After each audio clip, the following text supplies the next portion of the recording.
The drawing-room at Ashford House had never been so silent.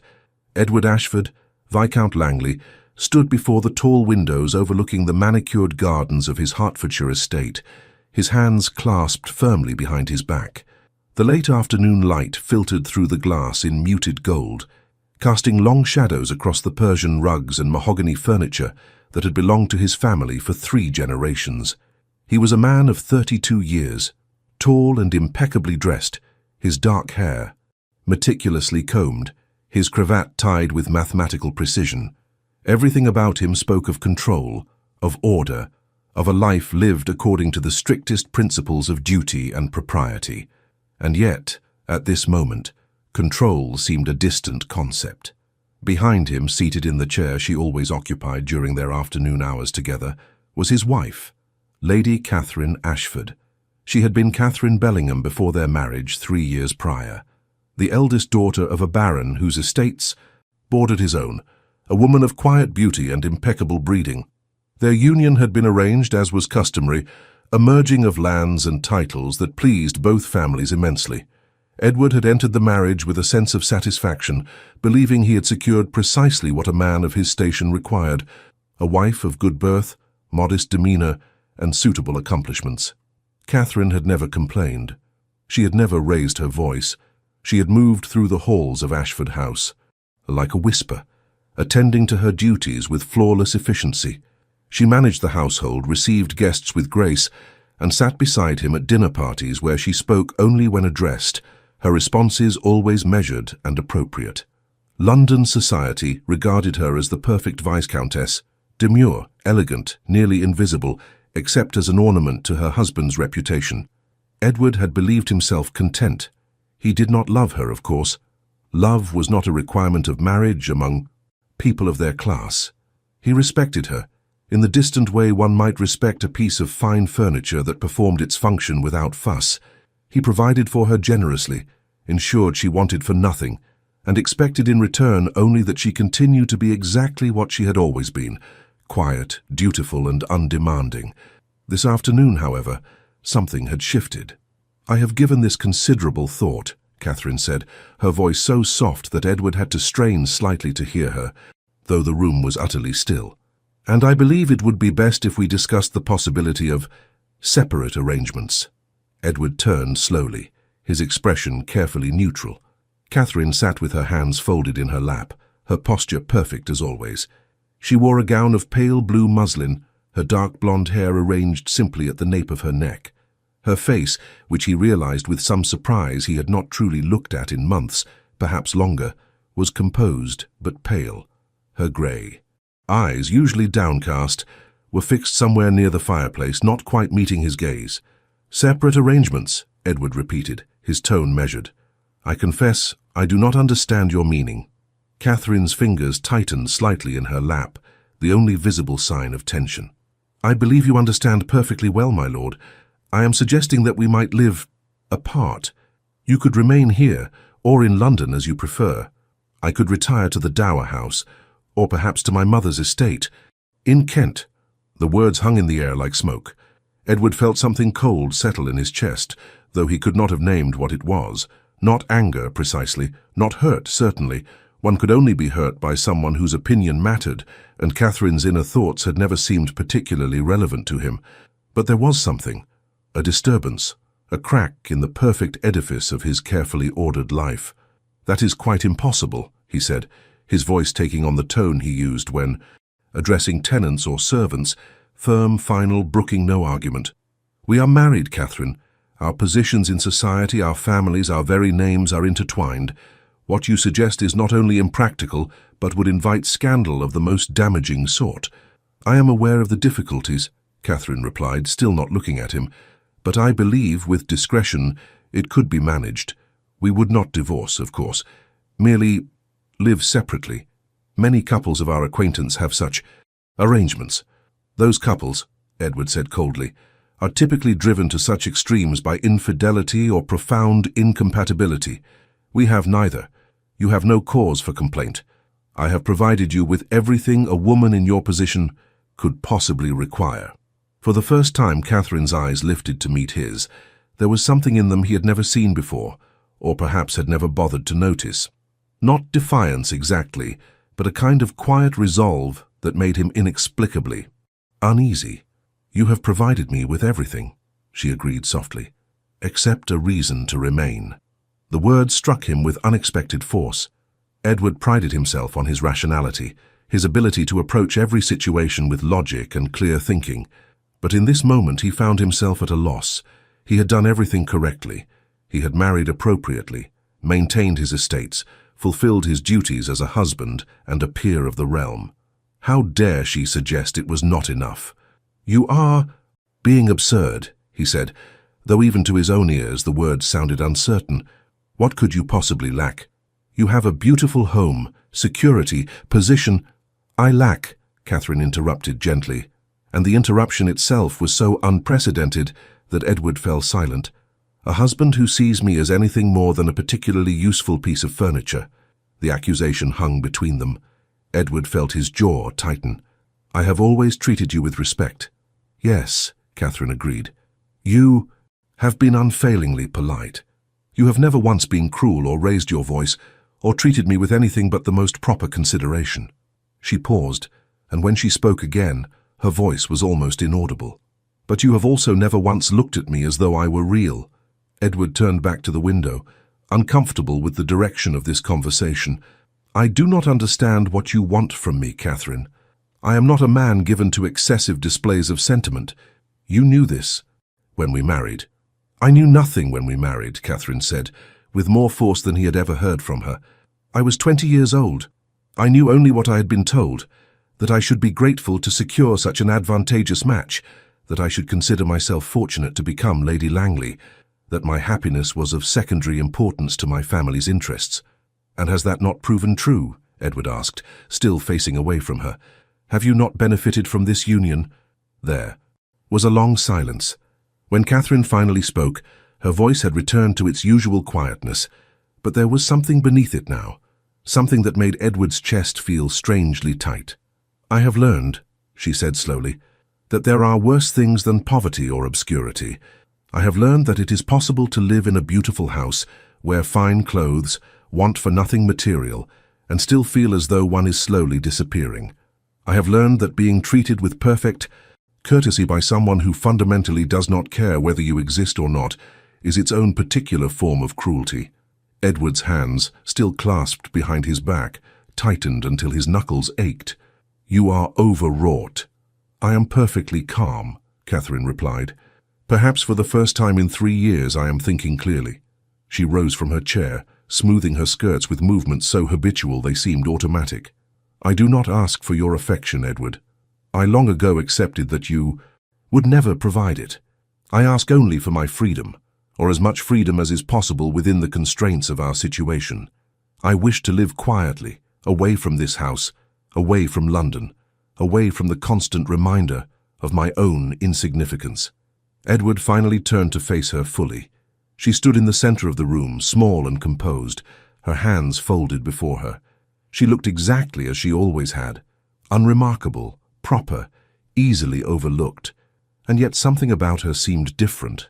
Now, as though by speaking these words, she had somehow become more solid, more present, more real than she had been mere moments ago. "I will not permit it," he said flatly. "You are my wife. Your place is here." Catherine met his gaze steadily. "Then I shall remain," she said quietly. "But I shall no longer pretend that this is anything other than what it is, a business arrangement, a social convenience, a performance for the benefit of others." She moved toward the door, her steps soundless on the thick carpets. "I shall continue to fulfill my duties as your hostess and the mistress of your household, but I shall no longer harbor any illusions about what our marriage truly is or could ever be." She paused at the threshold, her hand on the doorframe. For a moment Edward thought she might say something more, but she simply left, closing the door behind her with the softest of clicks. Edward stood alone in the drawing room as the afternoon light faded into evening. The house was utterly silent. Somewhere far off, he could hear the faint sounds of servants moving about their duties, the distant clatter of preparations for dinner. But in this room, there was nothing. He should have felt relief.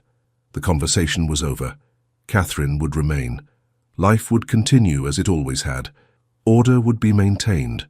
Instead, he felt the strangest sensation, as though something precious had just walked out of the room, and he had not possessed sufficient wit to recognize its value. Until the door had already closed, he dismissed the feeling immediately. Sentiment was a weakness. Emotion clouded judgment.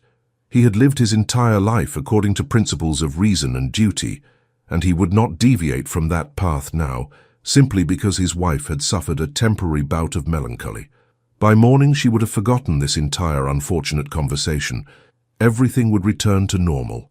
It had to, because the alternative, the possibility that Catherine might actually mean what she had said, that she might actually be prepared to live the remainder of her life as a ghost in his house, was something Edward found he could not quite bear to examine too closely.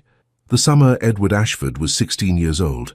His father summoned him to the library at Ashford House and informed him with characteristic brevity that he would be sent to Oxford in the autumn to begin his education as befitted the heir to the viscountcy. "You will distinguish yourself in your studies," the late Lord Langley had said, seated behind the massive oak desk that seemed to dwarf everything else in the room. "You will form appropriate connections with other young men of quality. You will conduct yourself at all times with the dignity appropriate to your station, and you will, above all else, avoid the sort of foolish entanglements that distract young men from their true purposes." Edward, standing at attention before his father, like a soldier before a commanding officer, had nodded. "Yes, sir." "Your mother," the elder Lord Langley had continued, his voice taking on a tone that Edward had learned to recognize as barely contained disgust, was afflicted with an excess of sentiment. She believed that marriage should involve affection, tenderness, all manner of romantic nonsense. Such beliefs led only to her unhappiness and my inconvenience. Edward's mother had died when he was 7 years old. He retained only the vaguest memories of her. The scent of lavender, the softness of her voice when she read to him in the nursery, the way she had sometimes looked at his father with an expression Edward had been too young to interpret. After her death, his father had never remarried, had never spoken of her, except in these occasional pronouncements about the dangers of emotion. "A man of our class," his father had said, fixing Edward with a penetrating stare, "marries for duty, for the continuation of the family line, for the consolidation of property and position. He does not marry for love. Love is the affliction of poets and fools. It clouds the judgment, weakens the will, and leads to decisions that benefit no one. Do you understand me, Edward?" "Yes, sir," Edward had replied, though he had not truly understood, not then. He had been 16, with only the haziest notions of what marriage might entail beyond the formal ceremonies he had witnessed and the distant, cold partnership his parents had exemplified. "Good," his father had said, dismissing him with a wave. "See that you remember it." Edward had remembered. Through his years at Oxford, through his subsequent years in London, through the entire process of selecting Catherine Bellingham as his bride, he had remembered. Duty over feeling, reason over sentiment, control over passion. It had served him well. He had never made a fool of himself over a woman. He had never been distracted from his responsibilities by the sort of romantic entanglements that seemed to plague his peers. He had approached his marriage with the same careful calculation he brought to the management of his estates, and the result had been, by all objective measures, successful, until 3 days ago, when Catherine had asked him for her freedom. Now, standing in the same library where his father had delivered that long-ago lecture, Edward found himself troubled by thoughts he could not quite organize into coherent patterns. Catherine had not appeared at dinner the evening of their conversation. She had sent word through her lady's maid that she was unwell and would take her meal in her rooms. The following day, she had emerged only briefly, moving through the house like a silent shadow, speaking to no one except the housekeeper regarding some trivial domestic matter. Edward had told himself he was relieved. The awkwardness of their last exchange could fade into the past. Life could resume its normal course. But life had not resumed its normal course. Instead, Edward found himself noticing things he had never noticed before. He noticed, for instance, that when Catherine did appear in the drawing-room that afternoon, she brought with her a book, a novel, it appeared, and settled into her usual chair with every appearance of intending to read it. This was unremarkable in itself. Ladies often occupied themselves with reading, but Edward realized with a faint sense of unease that he could not recall ever having seen Catherine read before. He must have seen it, surely. She read, but he could not produce a single specific memory of her doing so. What did she read? What interested her? Did she prefer poetry or prose, philosophy or romance? He had no idea. He noticed that when Mrs. Holbrook, the housekeeper, came to discuss the week's menus, Catherine's responses were brief but contained suggestions Edward had never heard her make before. She preferred, it seemed, lighter fare during the summer months. She thought the fish course might be served cold rather than hot. She wondered if the cook might prepare a particular type of tart she remembered from her childhood in Kent. These were small matters, trivial details of household management. Yet Edward found himself struck by the realization that Catherine had preferences, opinions, memories of a life before she had become Lady Langley. She was not simply the quiet figure who appeared at his table and sat in his drawing room.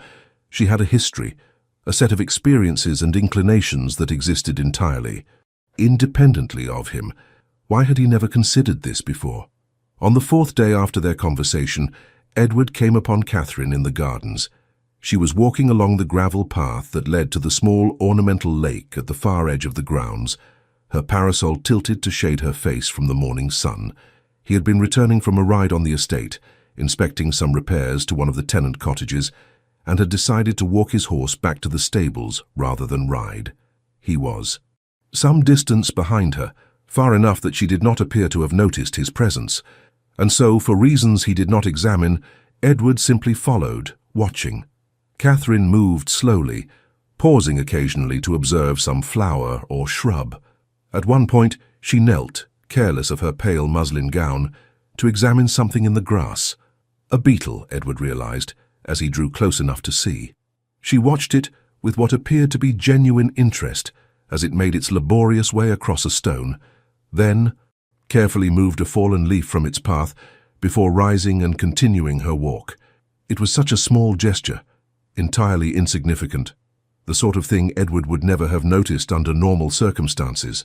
But these were not normal circumstances, and Edward found himself arrested by the sight of his wife alone in the garden, performing this tiny act of consideration for a creature too insignificant to merit anyone's attention.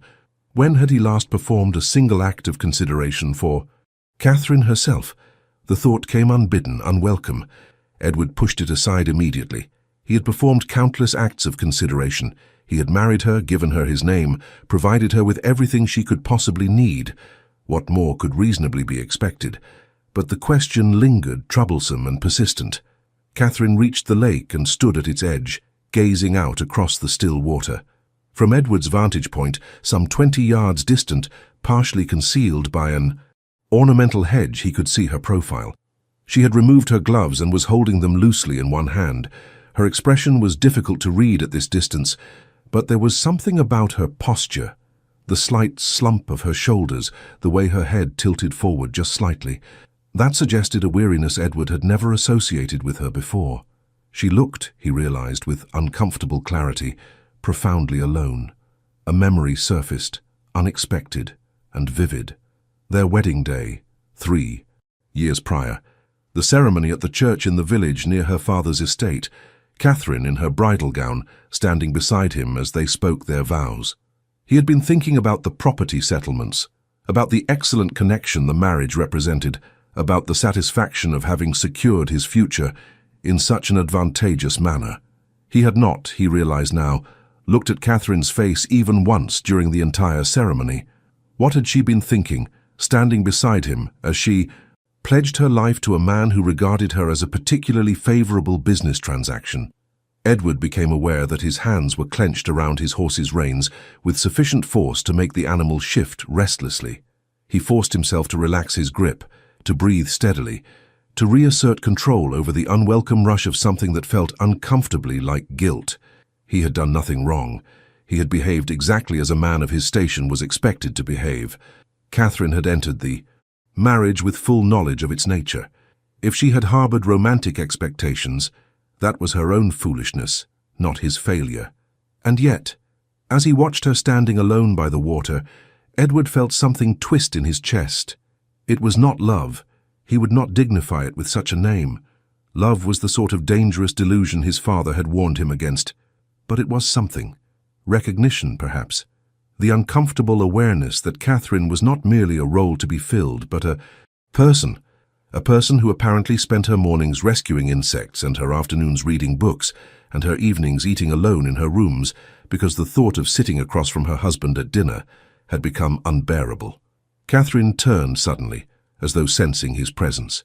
Edward froze, certain she would see him lurking behind the hedge like some sort of voyeur, but her gaze swept past him without pausing, and after a moment she began walking back toward the house, her steps slow and measured. Edward remained motionless until she had disappeared from view. Then, leading his horse, he took a different path back to the stables, unwilling to risk another encounter. That evening, Catherine appeared at dinner. She wore a gown of soft dove grey, her hair arranged simply. She took her seat across from Edward with her usual composure and proceeded to eat in silence, responding to his occasional remarks about estate business with monosyllabic replies that provided no opening for further conversation. Edward found himself studying her covertly between courses. The candlelight softened her features, casting shadows that made her face more interesting than he had previously thought it. She was not beautiful in the fashionable sense. Her features were too regular, her coloring too muted, her manner too subdued to attract notice in a crowded ballroom. But there was something almost haunting in the quietness of her, in the way she seemed to exist at a slight remove from everything around her, as though she were not quite fully present, or as though she had learned to make herself absent, because presence brought only pain. The thought struck Edward with disturbing force. He set down his wine-glass rather more heavily than intended, causing Catherine to glance up briefly before returning her attention to her plate. "I trust you are feeling better," Edward said, his voice sounding stiff even to his own ears. "You were unwell earlier in the week." "I am quite recovered, thank you," Catherine replied, not meeting his eyes. "Good," Edward said. "That is good." Silence descended again. Edward searched for something else to say, some topic that might provoke more than the briefest response. But his mind, usually so orderly and efficient, seemed to have emptied of all useful thoughts. Finally, in desperation, he said, "I noticed you have taken to walking in the gardens in the mornings." Catherine's fork paused halfway to her mouth. She lowered it. Slowly, her expression unreadable. "I hope my presence there does not disturb you, my lord." "Not at all," Edward said quickly. "I merely observed that you seem to enjoy it." "I do," Catherine replied quietly. "The gardens are very beautiful at that hour." "Peaceful." "Yes," Edward agreed, though he could not recall the last time he had walked in the gardens for pleasure rather than to inspect the gardener's work. "They are." Another silence. Edward felt a growing sense of frustration, though, whether with Catherine for being so uncommunicative or with himself for being so inept at simple conversation, he could not have said. "Catherine," he began, then stopped, uncertain of what he intended to say. She looked at him fully then, for the first time since entering the dining room. Her grey eyes held a question, a wariness, and something else he could not quite identify. "Yes, my lord?" The formal address grated on him suddenly. They were married. They shared a name, a home, a life. Such as it was. Yet she addressed him as though he were a stranger, someone to whom she owed deference but not intimacy. Had he ever given her reason to do otherwise? Edward faltered, words deserting him entirely. What could he possibly say? "I saw you in the garden and realized I know nothing about you. I have been thinking about our conversation and find myself disturbed by it in ways I cannot articulate. I am beginning to suspect that I have made a grave error, though I cannot yet name what." "It is?" "Never mind," he said finally. It was nothing of consequence. Something flickered across Catherine's face. Disappointment, perhaps, or resignation. She nodded slightly and returned her attention to her meal. They finished dinner in silence. Catherine excused herself immediately after, leaving Edward alone with his port and his increasingly uncomfortable thoughts. In the library later that evening, Edward found himself standing before the portrait of his mother that hung above the fireplace. It had been painted when she was young, shortly after her marriage to his father. She looked happy in the portrait, or at least as happy as the formal style of the painting allowed. There was a softness to her expression, a hopefulness that Edward had never seen in his father's face. His father had said she was made unhappy by her romantic expectations, that her belief in affection and tenderness had led to disappointment. But what if, Edward found himself thinking, the disappointment itself was what had caused the unhappiness? What if his mother had not been foolish for hoping for more, but his father had been cruel for refusing to provide it? The thought was disloyal. Worse, it was dangerous. It suggested that the principles Edward had built his entire adult life upon might be fundamentally flawed. He pushed it away, turned from the portrait, poured himself another glass of brandy he did not particularly want. Upstairs, in her rooms, Catherine was presumably preparing for bed. Tomorrow she would rise early and walk in the gardens. She would eat her meals in silence. She would move through his house like a ghost, performing her duties with perfect efficiency and no visible emotion whatsoever.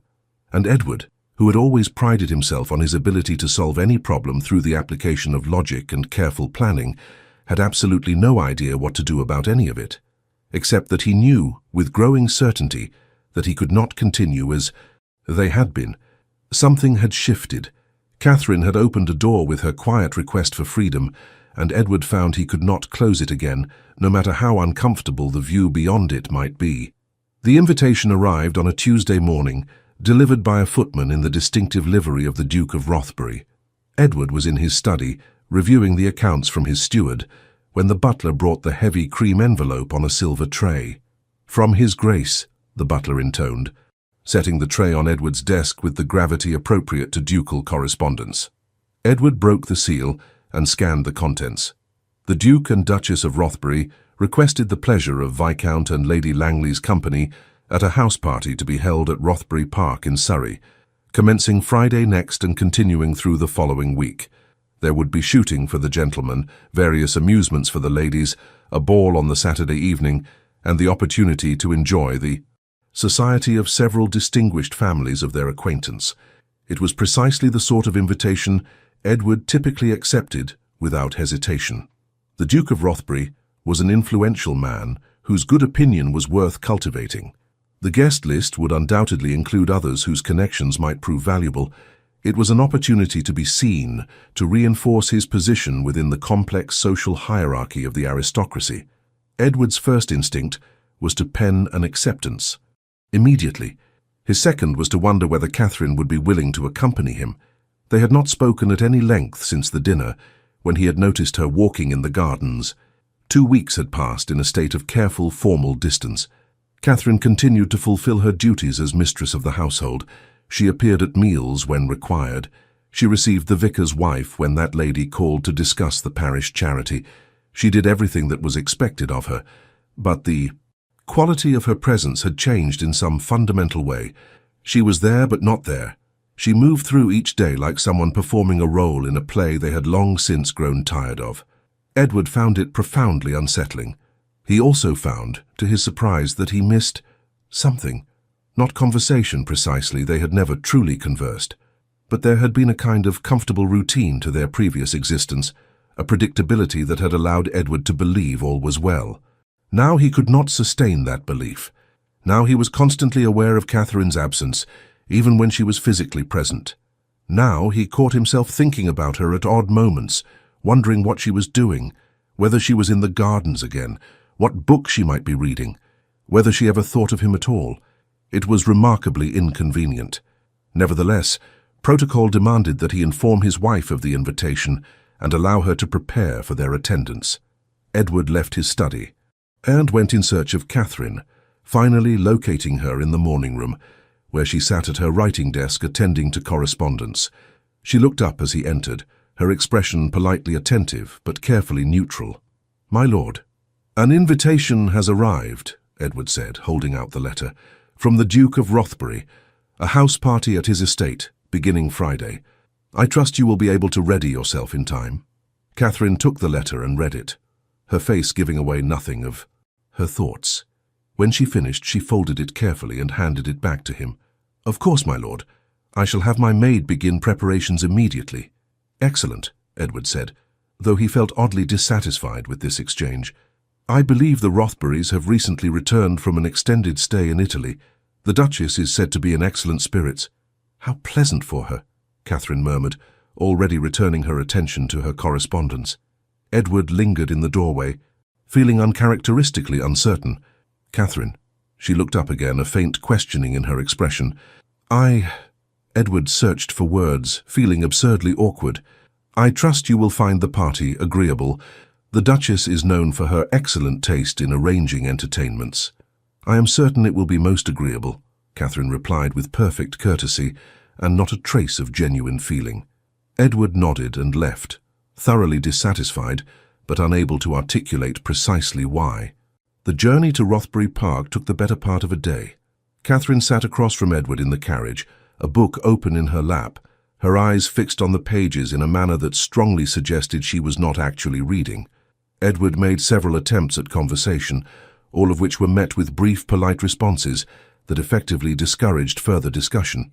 By the time they arrived at the grand Palladian mansion that was the Duke of Rothbury's principal seat, Edward was in a state of considerable irritation, though whether with Catherine for being so uncommunicative or with himself for caring, he could not determine. Their reception was everything that might be expected. The Duchess, a handsome woman in her 40s with an air of confident sophistication, greeted them warmly in the marble entrance hall. The Duke, slightly older and possessed of the sort of assured authority that came from generations of unquestioned privilege, shook Edward's hand with genuine pleasure. "Delighted you could join us, Langley," the Duke said.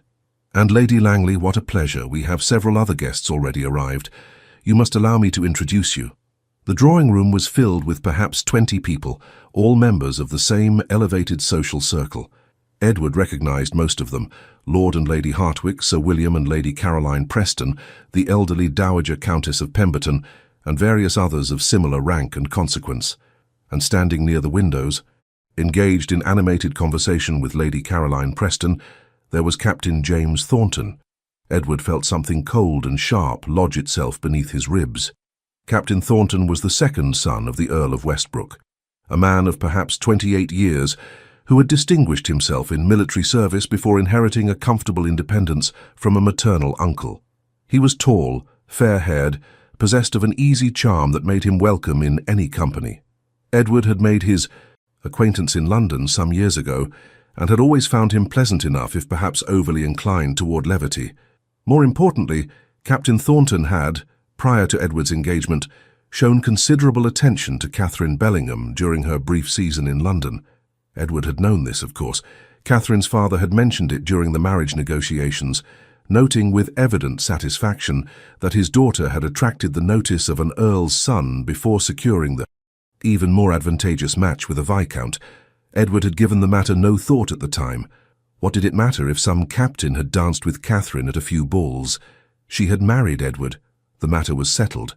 Now, watching as the Duchess led them across the drawing-room, and Captain Thornton turned, his face lighting with unmistakable pleasure as his eyes fell upon Catherine, Edward found that it mattered very much indeed. "Lady Langley," the captain said, bowing over Catherine's hand with rather more attention than Edward felt was strictly necessary. "What an unexpected delight. I had no idea you would be among the party." For the first time in weeks, Catherine smiled. It was a small smile, cautious and brief, but it transformed her face entirely. Edward felt something twist violently in his chest. "Captain Thornton," Catherine said quietly, "I am equally surprised. I had heard you were in Scotland. I was until recently. Business brought me back south, and I was fortunate enough to encounter the Duke in London. He was kind enough to extend an invitation." The captain's eyes remained fixed on Catherine's face with an intensity that made Edward's jaw tighten. "You are looking very well indeed. The country air clearly agrees with you." "You are too kind," Catherine murmured, a faint colour rising in her cheeks. Edward found himself stepping closer to his wife, close enough that his presence could not be ignored. "Captain Thornton and I are acquainted," he said, his voice coming out rather colder than he had intended. "Though I was not aware you shared the same distinction, Catherine." Catherine glanced at him, something unreadable flickering in her expression. "Captain Thornton was kind enough to stand up with me at several assemblies during my season in London, my lord," before our engagement. Merely several, the captain said with a laugh that Edward found intensely irritating. I believe it was considerably more than that. You were the only young lady willing to discuss something more interesting than the weather or the latest fashions. I remember we had a most engaging conversation about Wordsworth's poetry at Lady Pemberton's ball. Catherine's smile returned, slightly warmer this time. I had forgotten. You were very patient with my opinions, even when they were rather naive. Your opinions were never naive, Captain Thornton said earnestly. Merely unpopular. I found them refreshingly honest. Edward felt his hands clench into fists at his sides. The conversation was perfectly proper. There was nothing in the captain's manner that could be objected to on grounds of impropriety. Yet Edward found himself seized by an almost overwhelming urge to plant his fist in the younger man's face. The Duchess, with the impeccable social instincts of her class, appeared beside them. Captain Thornton, I believe Lady Caroline was hoping you might join her and the Dowager Countess for tea in the conservatory. Some question about the plantings you saw in Scotland. Of course, the captain said, though his eyes lingered on Catherine for a moment longer. Lady Langley, I hope we shall have the opportunity to continue our conversation during the week. There is a great deal I should like to hear about your life since we last met. He bowed again and allowed the Duchess to guide him away. Catherine watched him go, that small smile still playing about her lips. Edward felt as though he might explode. Shall we retire to our rooms? To refresh ourselves before dinner, he said tightly. Catherine nodded, the smile fading as quickly as it had appeared. As you wish, my lord. Their assigned chambers were adjacent, connected by a door that was currently closed and locked. Edward had never attempted to open it, had never visited Catherine's room except once on their wedding night to perform his duty. The experience had been awkward, uncomfortable, and mercifully brief. He had left immediately afterward and never repeated the exercise, having determined that there was no immediate need for an heir. Now, pacing his room while his valet unpacked his belongings, Edward found himself thinking about that locked door with troubling frequency. On the other side, Catherine was presumably directing her lady's maid, selecting gowns for the various entertainments planned throughout the week, preparing herself to be seen and admired by people who included Captain James Bloody Thornton. Edward stopped pacing and forced himself to sit in the chair by the window. He was being irrational. Catherine was his wife. She bore his name. Whatever connection she had once had with the captain was ancient history, of no consequence whatsoever. The fact that she had smiled at Thornton, smiled in a way Edward had never seen directed at him, was meaningless. The fact that they had apparently shared conversations about poetry, that Thornton had found her opinions interesting, that he had remembered their interactions after 3 years had passed all meaningless. The fact that Edward himself could not recall ever asking Catherine about her opinions on poetry or anything else, entirely irrelevant. He was being absurd. He was allowing himself to fall victim to precisely the sort of irrational sentiment his father had warned against. Jealousy was beneath him. It was the province of weak men who allowed their emotions to dictate their behavior. Edward stood and rang for his valet. He would dress for dinner, go down to the drawing-room, conduct himself with perfect propriety, and demonstrate to Catherine and everyone else present that he was entirely untroubled by the presence of some inconsequential captain who had once danced with his wife. Dinner that evening was an elaborate affair, served in the Rothburys' magnificent dining room, beneath glittering chandeliers and Renaissance paintings. The Duke had arranged the seating with careful attention to rank and social precedent. Edward found himself midway down the table, with Lady Hartwick on one side and the Dowager Countess on the other. Catherine, by the vagaries of aristocratic precedence, was seated some distance away, next to Captain Thornton. Edward forced himself to attend to Lady Hartwick's detailed account of her daughter's recent confinement, making appropriate noises at appropriate intervals, while his attention was entirely focused on the conversation occurring several seats away. He could not hear what Catherine and the captain were discussing, but he could see them. See the way Thornton leaned slightly toward her when he spoke. See the way Catherine's face, usually so carefully neutral, became animated. See her laugh, actually laugh aloud, at something the captain said. Edward's knife and fork clattered against his plate more loudly than intended. Lady Hartwick paused in her narrative to glance at him with mild concern. "Are you quite well, Lord Langley?" "Perfectly well," Edward said through clenched teeth. "Do continue." The meal lasted an eternity. By the time the ladies withdrew, leaving the gentlemen to their port and cigars, Edward felt as though he had aged several years. He participated mechanically in the conversation, shooting, politics, the condition of various estates, while his mind remained fixed on the drawing room where Catherine was presumably continuing her conversation with Captain Thornton. When the gentlemen finally rejoined the ladies, Edward scanned the drawing room immediately. Catherine stood near the pianoforte with several other ladies, apparently listening to the Dowager Countess discourse on some topic. Captain Thornton was on the opposite side of the room, engaged with the Duke and several other gentlemen in what appeared to be a spirited discussion. Edward felt marginally less murderous. He approached Catherine's group, positioning himself beside his wife.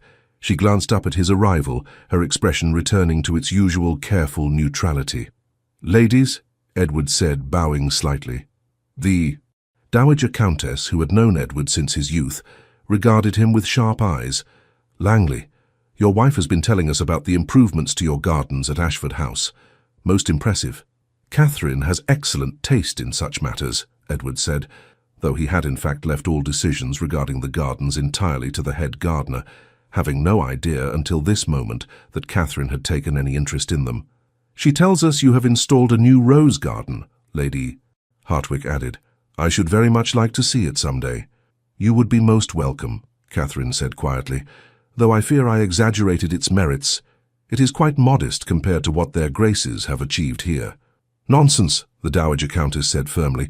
"One must take pride in one's accomplishments. Lord Langley, you must ensure Lady Langley receives proper credit for her contributions to your estate." "Indeed," Edward said, feeling wrong-footed.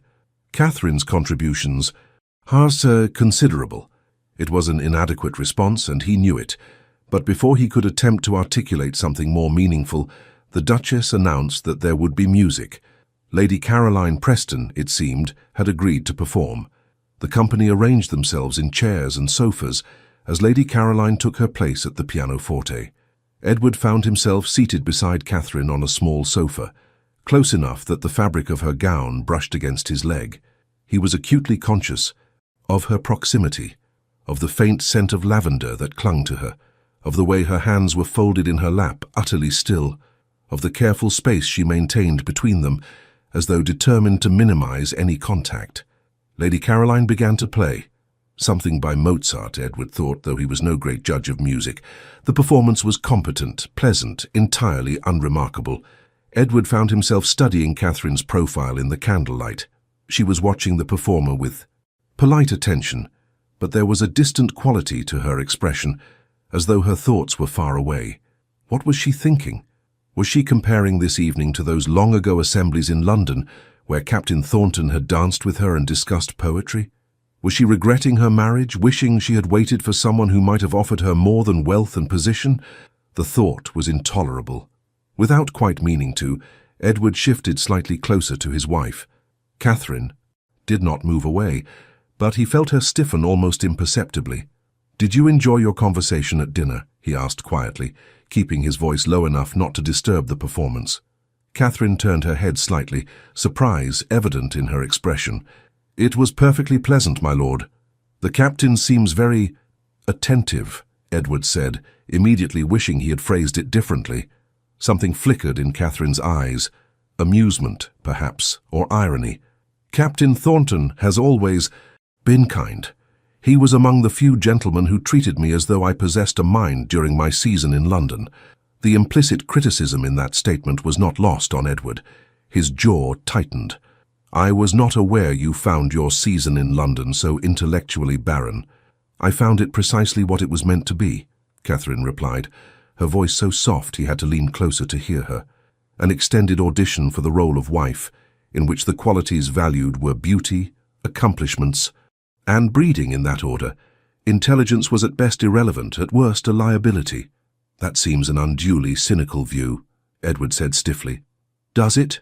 Catherine met his eyes directly for the first time since they had sat down. "Tell me, my lord, did you ever once during our courtship ask my opinion on any subject of substance?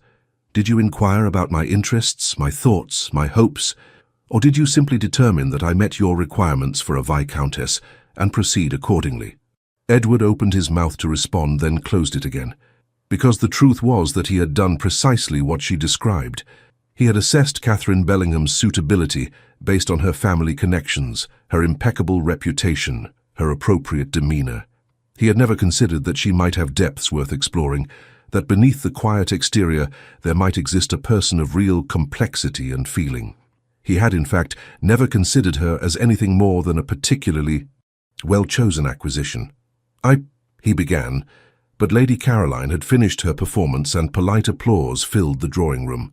Catherine stood immediately, using the moment to escape, moving to join the Duchess and several other ladies across the room.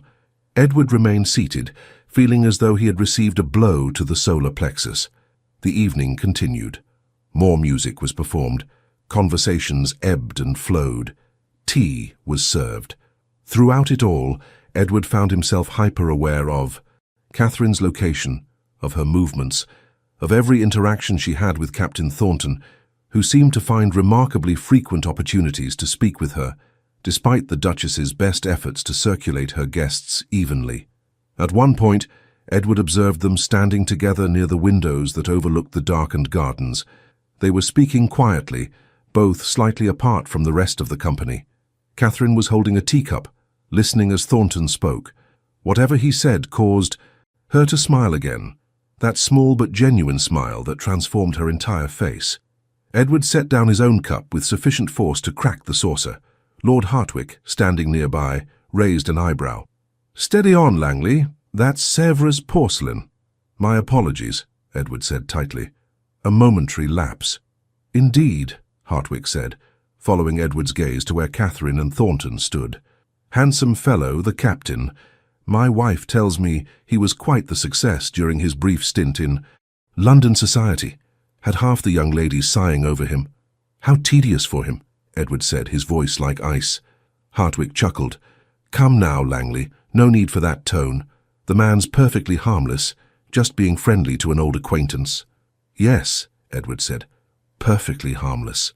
But as he watched Thornton lean closer to Catherine, saying something that made her laugh aloud, that genuine, unguarded laugh Edward had never heard directed at him, he felt something dark and violent unfurl in his chest. Jealousy, he recognized with bitter clarity, irrational, consuming jealousy. He had spent his entire adult life maintaining perfect control over his emotions. He had prided himself on his rationality, his ability to approach every situation with logic and careful calculation. And now, watching his wife, his quiet, unremarkable wife, whom he had barely noticed for 3 years of marriage, smile at another man, Edward found that every principle he had built his life upon was crumbling to dust. He wanted to cross the room, to insert himself between Catherine and Thornton, to assert his claim in the most primitive way possible. He wanted to demand that Catherine look at him the way she was looking at the captain. He wanted to ask her about poetry, about whatever she had read in that book she carried, about every thought she had ever had that he had been too proud or too blind to inquire about. He wanted, quite desperately, for his wife to see him as something other than the cold, distant stranger he had worked so hard to become. But he did none of these things, because Edward Ashford, Viscount Langley, did not make scenes. He did not succumb to emotion. He maintained his dignity at all costs. So he stood in the drawing-room at Rothbury Park, watching his wife laugh with another man, and felt something inside him begin to break. The following morning dawned grey and humid, the kind of oppressive August weather that promised eventual rain. Edward had slept poorly, his mind turning endlessly over the events of the previous evening. Every time he closed his eyes, he saw Catherine smiling at Captain Thornton, saw the animation in her face, the genuine pleasure in her expression. He had never inspired such a response in her, not once in 3 years of marriage. The realization sat in his chest like a stone. Breakfast was served buffet-style in the morning room, allowing guests to rise and eat according to their own schedules. Edward descended early, hoping to avoid the majority of the party.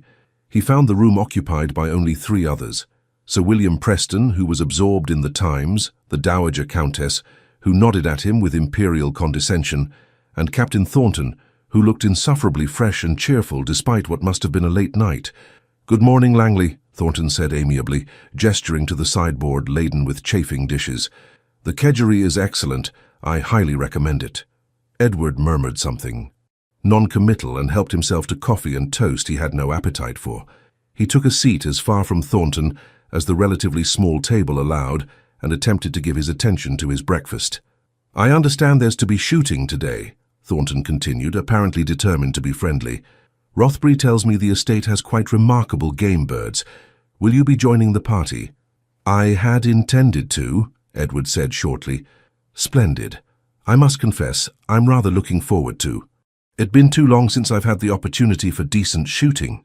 Thornton paused, then added with what seemed to Edward like deliberate casualness, "I believe the ladies plan to walk in the gardens this morning. The Duchess has quite an impressive collection of dahlias, apparently." Edward's cup clattered against its saucer. "Indeed. Lady Langley mentioned she has a particular interest in gardens," Thornton went on, his tone relentlessly pleasant. "I thought I might offer to show her the folly at the edge of the lake.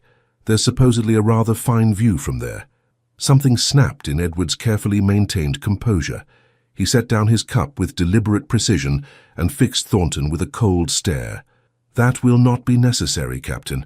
I am quite capable of showing my own wife the grounds." Thornton's eyebrows rose slightly. "No offense intended, Langley. I merely thought—" "I am not interested in your thoughts," Edward said, his voice low and hard. "My wife's time is her own to dispose of as she wishes, but I would prefer she did not dispose of it in your company." A profound silence fell over the morning room. Sir William looked up from his newspaper, his expression startled. The Dowager Countess regarded Edward with sharp disapproval. Thornton's pleasant expression had vanished, replaced by something considerably cooler. "I beg your pardon, my lord. I had no intention of causing offence. Lady Langley and I are old acquaintances, nothing more. If my friendliness has been misconstrued—" "Your friendliness," Edward interrupted, rising from his chair, "is excessive and unwelcome. I would thank you to remember that Lady Langley is a married woman. Your attentions are inappropriate." "Edward." Catherine's voice, quiet but clear, came from the doorway. He turned sharply. Catherine stood at the threshold, still in her morning dress, her face pale. How long had she been there? How much had she heard? "Catherine," he said, attempting to moderate his tone. I heard what you were saying," she said, stepping into the room. Her eyes moved from Edward to Thornton and back again. "Captain Thornton has behaved with nothing but perfect propriety. If there has been any impropriety, it lies in your accusations, not his actions." Edward felt as though he had been slapped. "Catherine, you do not understand." "I understand perfectly," she said, and there was something in her voice he had never heard before. Not anger. "Precisely, but a kind of weary disappointment that was somehow worse. I understand that you are making a scene based on nothing more than your own, whatever this is. Pride, perhaps, or the unwillingness to see another man treat me with the basic courtesy you have never troubled yourself to provide." The words hung in the air like an indictment. Around them, the other occupants of the room sat frozen, witnesses to what was rapidly becoming a thorough breach of social decorum. "That is not—" Edward began, but Catherine spoke over him. "Captain Thornton," she said, turning to address him directly, "I apologize for my husband's behavior. Please do not feel any obligation to avoid my company on his account. We are, as you said, old acquaintances. I would be pleased to view the folly with you and any other guests who wish to walk this morning." She looked back at Edward then, and the expression on her face was one he would remember for the rest of his life. Not anger, not hurt, just a vast, terrible emptiness. "You have made your position quite clear, my lord," she said quietly. "You do not value my company, my thoughts, or my presence. But you cannot bear to see another man provide what you refuse to give. It is a peculiarly selfish form of cruelty." She turned and left the room, her footsteps fading down the corridor. The silence she left behind was absolute. Edward stood frozen, conscious of 3 pairs of eyes fixed upon him with varying degrees of judgment and disapproval. His carefully cultivated dignity had evaporated. He had made exactly the sort of scene his breeding and upbringing had trained him to avoid. He had allowed emotion to override judgment, jealousy to dictate behavior. He had, in short, become everything his father had warned him against. "If you will excuse me," he said stiffly, and left the room without waiting for a response. He went directly to his chambers and stood in the center of the room, hands clenched at his sides, breathing heavily. His reflection in the mirror above the washstand showed a man whose careful composure had cracked, whose face bore the marks of poorly suppressed emotion. He looked, he realized, like his mother in the old portrait, haunted by something that could not be named or controlled. A soft knock came at the connecting door to Catherine's room. Before Edward could respond, the door opened slightly and Catherine appeared. She had changed into a walking dress of pale green, her hair arranged under a simple straw bonnet. She looked calm, collected, every inch the proper lady. "I am informing you, as courtesy requires, that I am going for a walk," she said formally. "I shall return in time for luncheon." "Catherine, wait," Edward said, moving toward her. "What you said downstairs was the truth," she said flatly, "and we both know it." Edward struggled for words, for some way to articulate the chaos of feelings churning inside him. "I was merely attempting to protect your reputation." Thornton was being overly familiar. "Captain Thornton was being kind," Catherine interrupted, "as he has always been kind. Something you might learn from. Were you capable of recognizing the distinction between kindness and impropriety?" "You seem remarkably concerned with the captain's feelings," Edward said, and hated himself immediately for the petulant tone in his voice. Catherine regarded him with something approaching pity. "I am concerned with being treated as a human being, rather than a possession, my lord. Captain Thornton remembers that I have thoughts and feelings. He remembers conversations we had 3 years ago. He treats me as though my words and opinions have value." She paused, and when she spoke again, her voice was very soft. "You do not even remember what color my eyes are, do you?"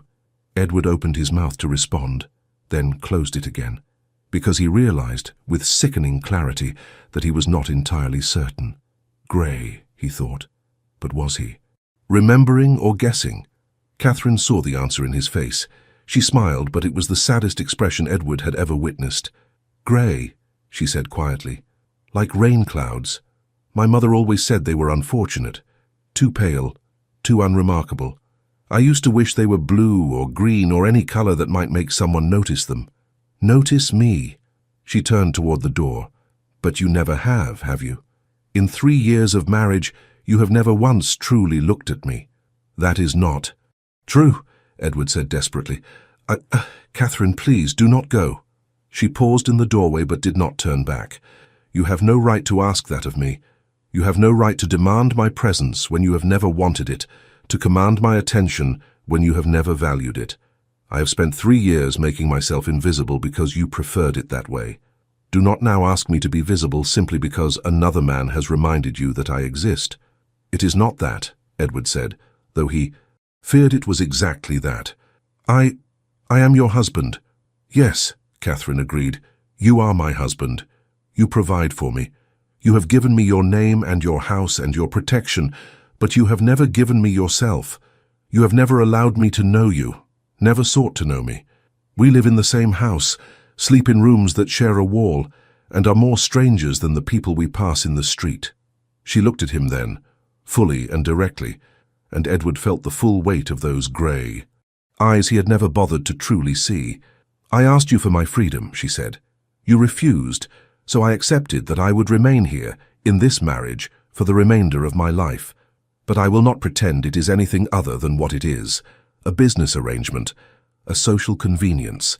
And if someone like Captain Thornton wishes to treat me with genuine human warmth for a few brief days, I will not reject it simply because it makes you uncomfortable to witness what you have never been willing to provide." "Catherine," Edward began, moving toward her, but she stepped back, shaking her head. "I am going for a walk. You are welcome to join the shooting party. I am certain the Duke will be disappointed if you do not attend. After all, your social obligations have always been more important than anything else." She closed the door quietly, leaving Edward alone in his room with the ruins of his pride scattered around him like broken glass. For a long moment, he simply stood there, his mind blank with shock. Then slowly, the full magnitude of what had just occurred began to penetrate. He had accused Catherine of impropriety based on nothing but his own jealous instincts. He had insulted a fellow guest and created a scene that would be whispered about in drawing rooms throughout their social circle. He had failed, in the most public way possible, to maintain the dignified composure that was supposed to be the hallmark of his class. But worse than any of that, far worse, was the look on Catherine's face, the terrible, quiet resignation, the acceptance that she would spend the rest of her life married to a man who had never seen her as anything more than a useful accessory to his own existence. Edward sank into the chair by the window, his legs suddenly unsteady. 3 years. He had been married to Catherine for 3 years. They had lived in the same house, taken meals together, attended social functions as a unit, and in all that time, he had never once asked her what she thought, what she felt, what she wanted from life beyond the basic duties of her position. He had not even remembered the color of her eyes. What manner of man did such a thing? What kind of husband treated his wife with less attention than he gave to his horses or his hounds? A man like his father, came the unwelcome answer. A man who believed that emotion was weakness, that love was a dangerous delusion, that marriage was a business transaction best approached with cold rationality. Edward had spent his entire adult life trying to be exactly that man, and he had succeeded magnificently. The result was sitting before him in ruins. A knock at the door startled him from his thoughts. "Enter," he called, his voice rough. The Duke himself appeared, his expression grave. "Langley, a word if I may." "Of course, Your Grace," Edward said, standing automatically. Rothbury closed the door behind him and regarded Edward with the sort of measured assessment Edward imagined he might use when evaluating a potentially problematic tenant. "I do not as a rule interfere in the private affairs of my guests," the Duke began.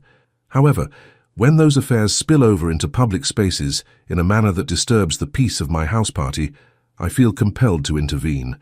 Edward felt heat rise in his face. "Your Grace, I apologize for the scene at breakfast. It was inexcusable."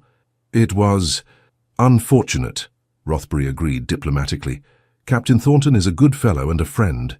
He has assured me he had no intentions beyond simple courtesy toward Lady Langley. However, I understand that certain situations can provoke reactions that are perhaps stronger than wisdom would dictate." The Duke was being remarkably generous, Edward realized. He was offering Edward a way to frame the situation as a momentary lapse rather than the ugly display of jealous possessiveness it had actually been. "You are most understanding, Your Grace," Edward said stiffly. "I am also," Rothbury continued, "a married man of some years' standing, and I have learned through occasionally painful experience that the felicity of one's marriage is not guaranteed by rank, wealth, or even initial compatibility." He paused, choosing his words carefully. "Lady Langley seems a most admirable woman, quiet certainly, but possessed of considerable depth. The Duchess has enjoyed her conversation greatly." The implication was clear. Others had noticed qualities in Catherine that Edward himself had overlooked. "She is—" "Yes," Edward said inadequately. "Then perhaps," the Duke suggested gently, "it might be worth considering whether your response this morning stemmed not from concern for propriety, but from the uncomfortable recognition that another man was according your wife the attention she deserves, and which you have perhaps failed to provide." Edward said nothing, but his silence was answer enough. Rothbury moved toward the door, then paused. "My father was a cold man, Langley, believed in duty above all else. My mother withered under his indifference like a plant deprived of water.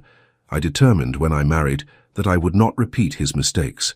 He looked back at Edward. "It is never too late to change course, but one must actually make the effort to do so."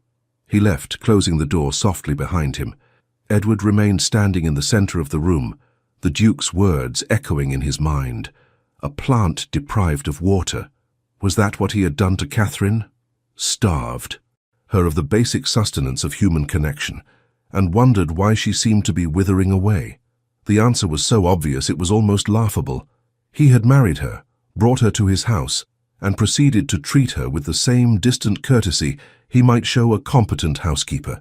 He had expected her to be grateful for the material comforts he provided while giving her nothing of himself, demanding nothing of her beyond the performance of social duties. And when she had asked, quietly, And with devastating simplicity for her freedom, he had refused, not because he wanted her, but because her departure would be inconvenient, would reflect poorly on his reputation, would disrupt the careful order of his life. He had thought he was being reasonable, rational, controlled.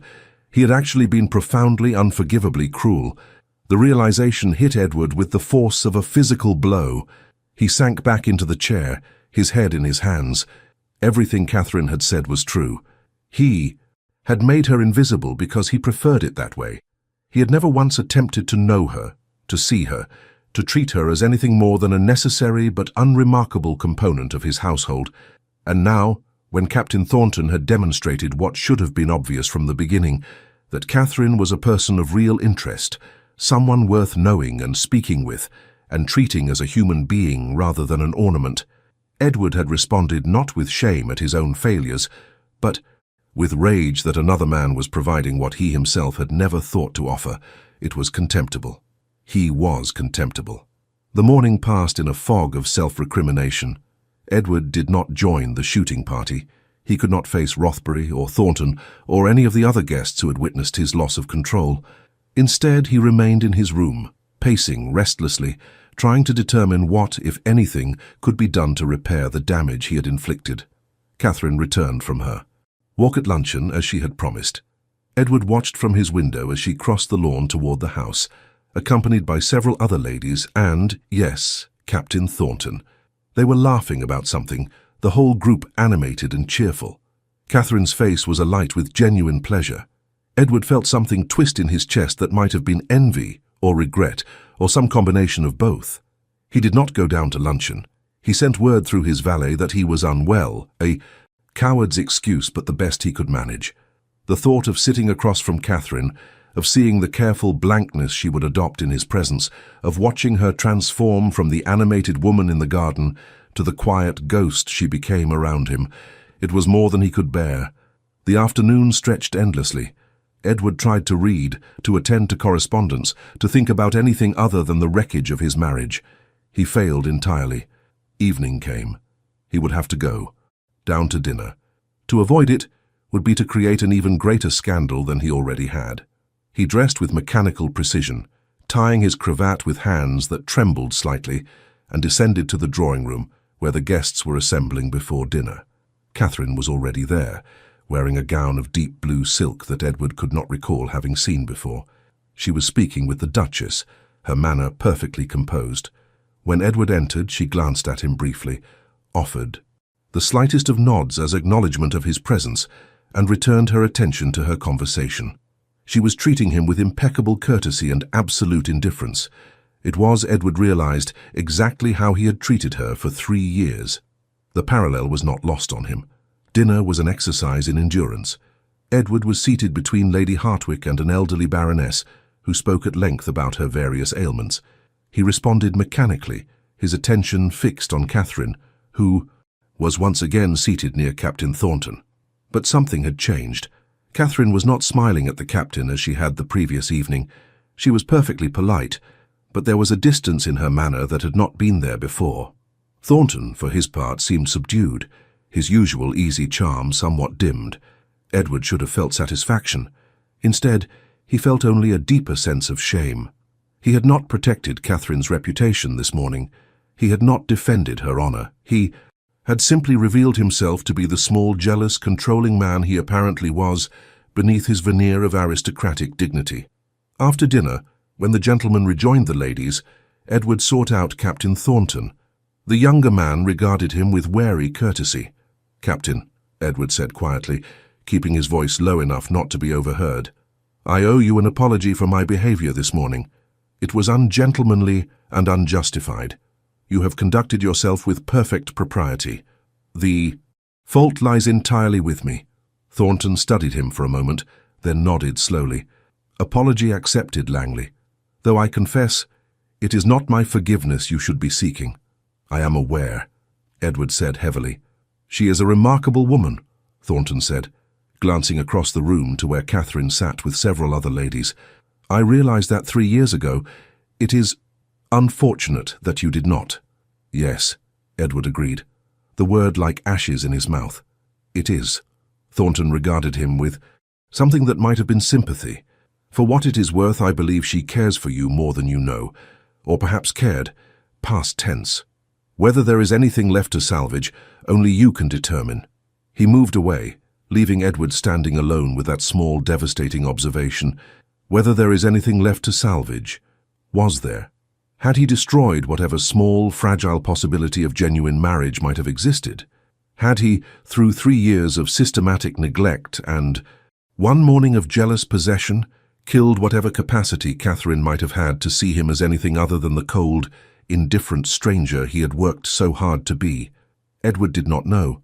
But as he watched his wife across the drawing room, moving through the evening's entertainments with perfect poise and careful emptiness, he realized something that should have been obvious from the beginning. He did not want to lose her.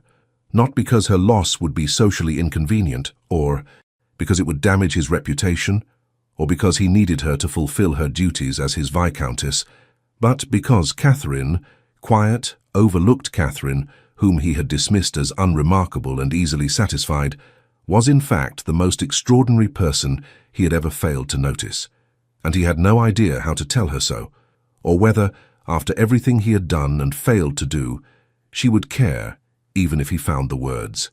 The remainder of the house party passed in a state of exquisite discomfort. Edward and Catherine maintained the appearance of civility, speaking to one another when social necessity demanded it, appearing together at meals and entertainments as their roles required. To the casual observer, they might have seemed a perfectly ordinary married couple, perhaps slightly more reserved than some, but otherwise unremarkable. Edward knew better. The careful distance Catherine maintained, the way she positioned herself just slightly out of his reach, the manner in which her eyes would slide past him without quite making contact. These were the actions of a woman who had withdrawn so far into herself that she had become, in all ways that mattered, unreachable. He had made her a ghost, and now he was haunted by her absence. The house party concluded on a Tuesday. Edward and Catherine made their farewells to the Duke and Duchess with appropriate gratitude, endured the journey back to Hertfordshire in a carriage filled with oppressive silence, and returned to Ashford House as the sun was setting over the gardens Catherine apparently loved, but which Edward had never thought to walk in with her. They separated immediately upon arrival, Catherine retreating to her rooms, Edward to his study. The house, which had always seemed a model of well-ordered efficiency, now felt cavernous and cold. In the days that followed, Catherine perfected the art of existing in Edward's proximity while remaining entirely absent. She appeared at breakfast and took her place at the table, but brought with her always a book or a letter that required her attention, creating a barrier of occupation that discouraged any attempt at conversation. She continued to manage the household with flawless efficiency, consulting with Mrs. Holbrook and giving instructions to the staff, but always at times when Edward was elsewhere, conducting her domestic duties with the stealth of a creature that has learned to avoid predators. In the evenings, she no longer joined Edward in the drawing room.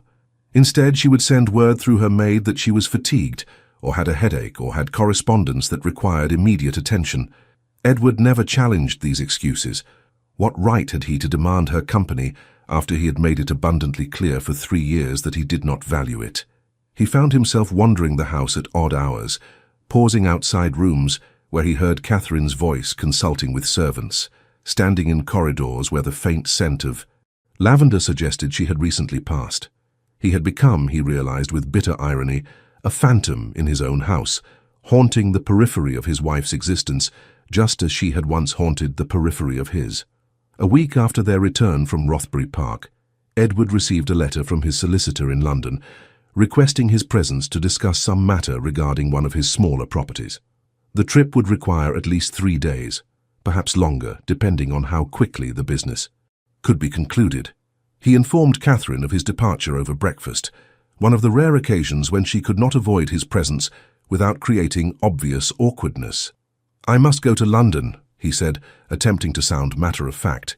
"Legal matters regarding the property in Surrey. I expect to be away until Friday at the earliest." Catherine nodded without looking up from her tea.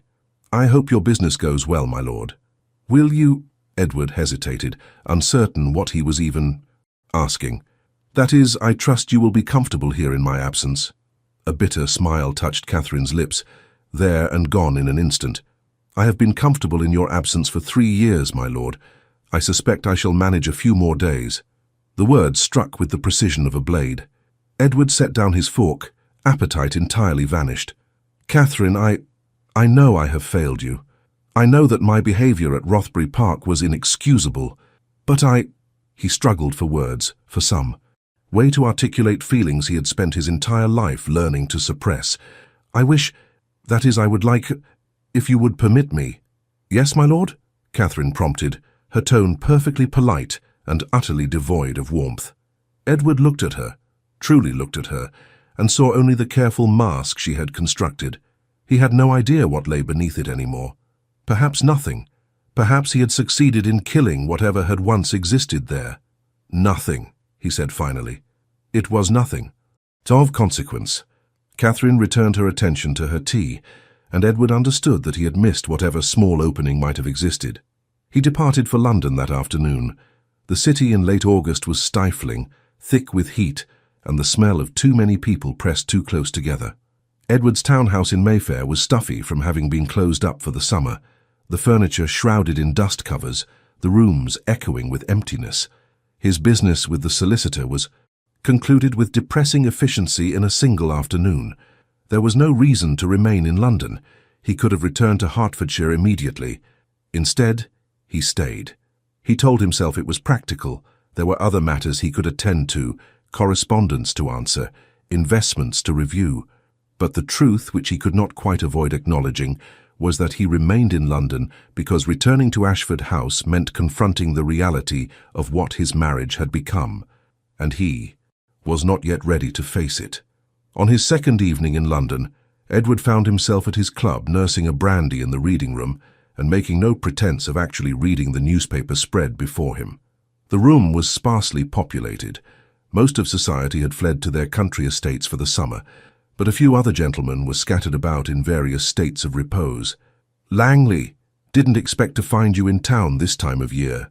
Edward looked up to find Lord Hartwick settling into the chair across from him, his own glass of brandy in hand. "Hartwick, I had some business to attend to, and yourself?"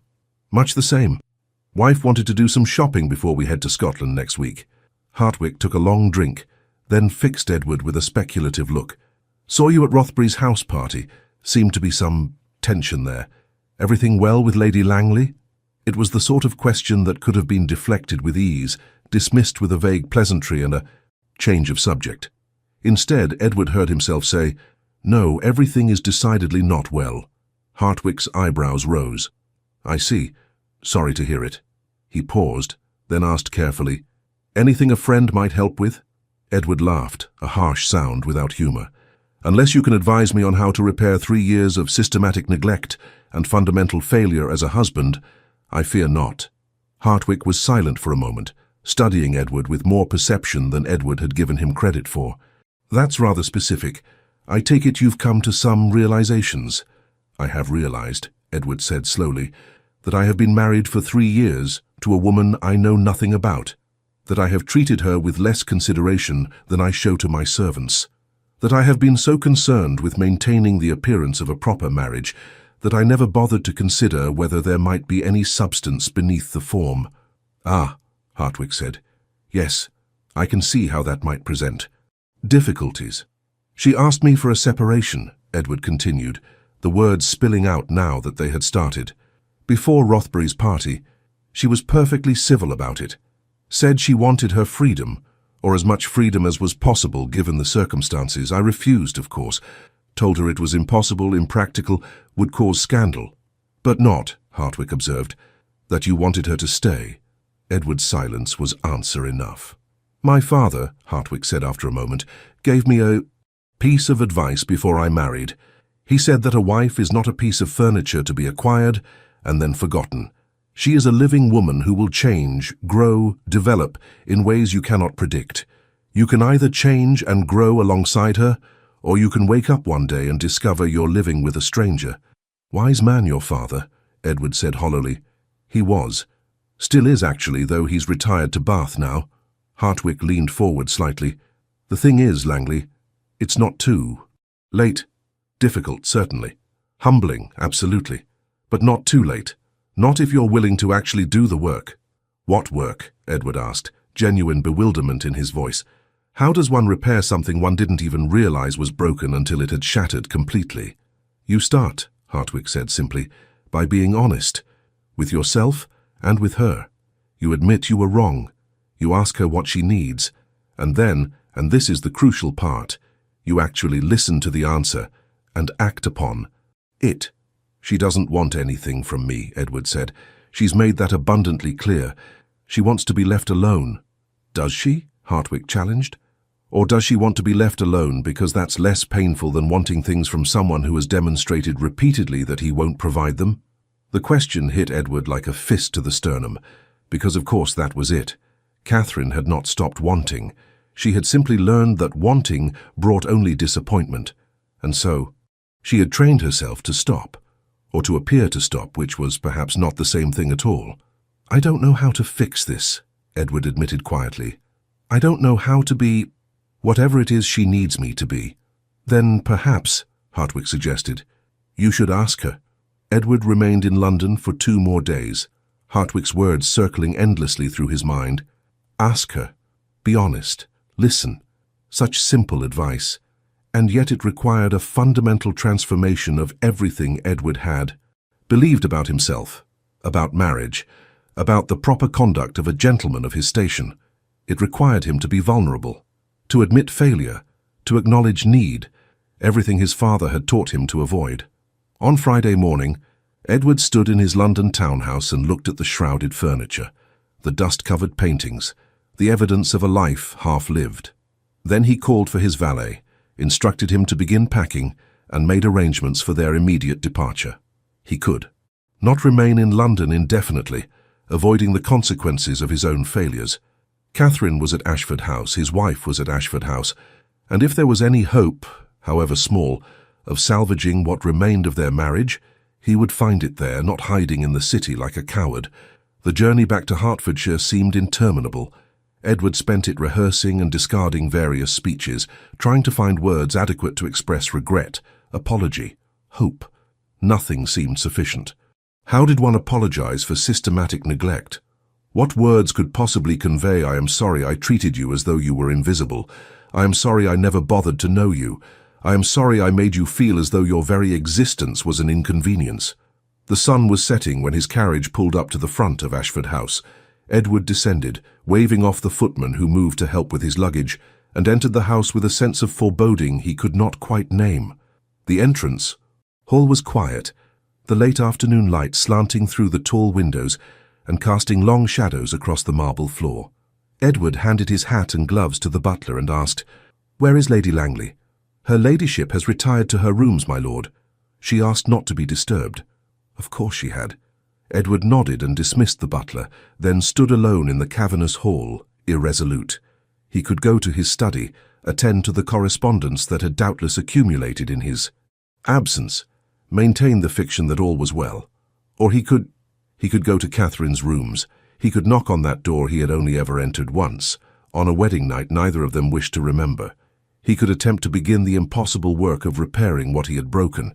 Edward found himself climbing the stairs before he had consciously decided to do so. The corridor outside Catherine's rooms was dim, lit only by the last rays of the setting sun through a window at the far end. He stood before her door, his hand raised to knock, and felt something very like fear settle in his chest.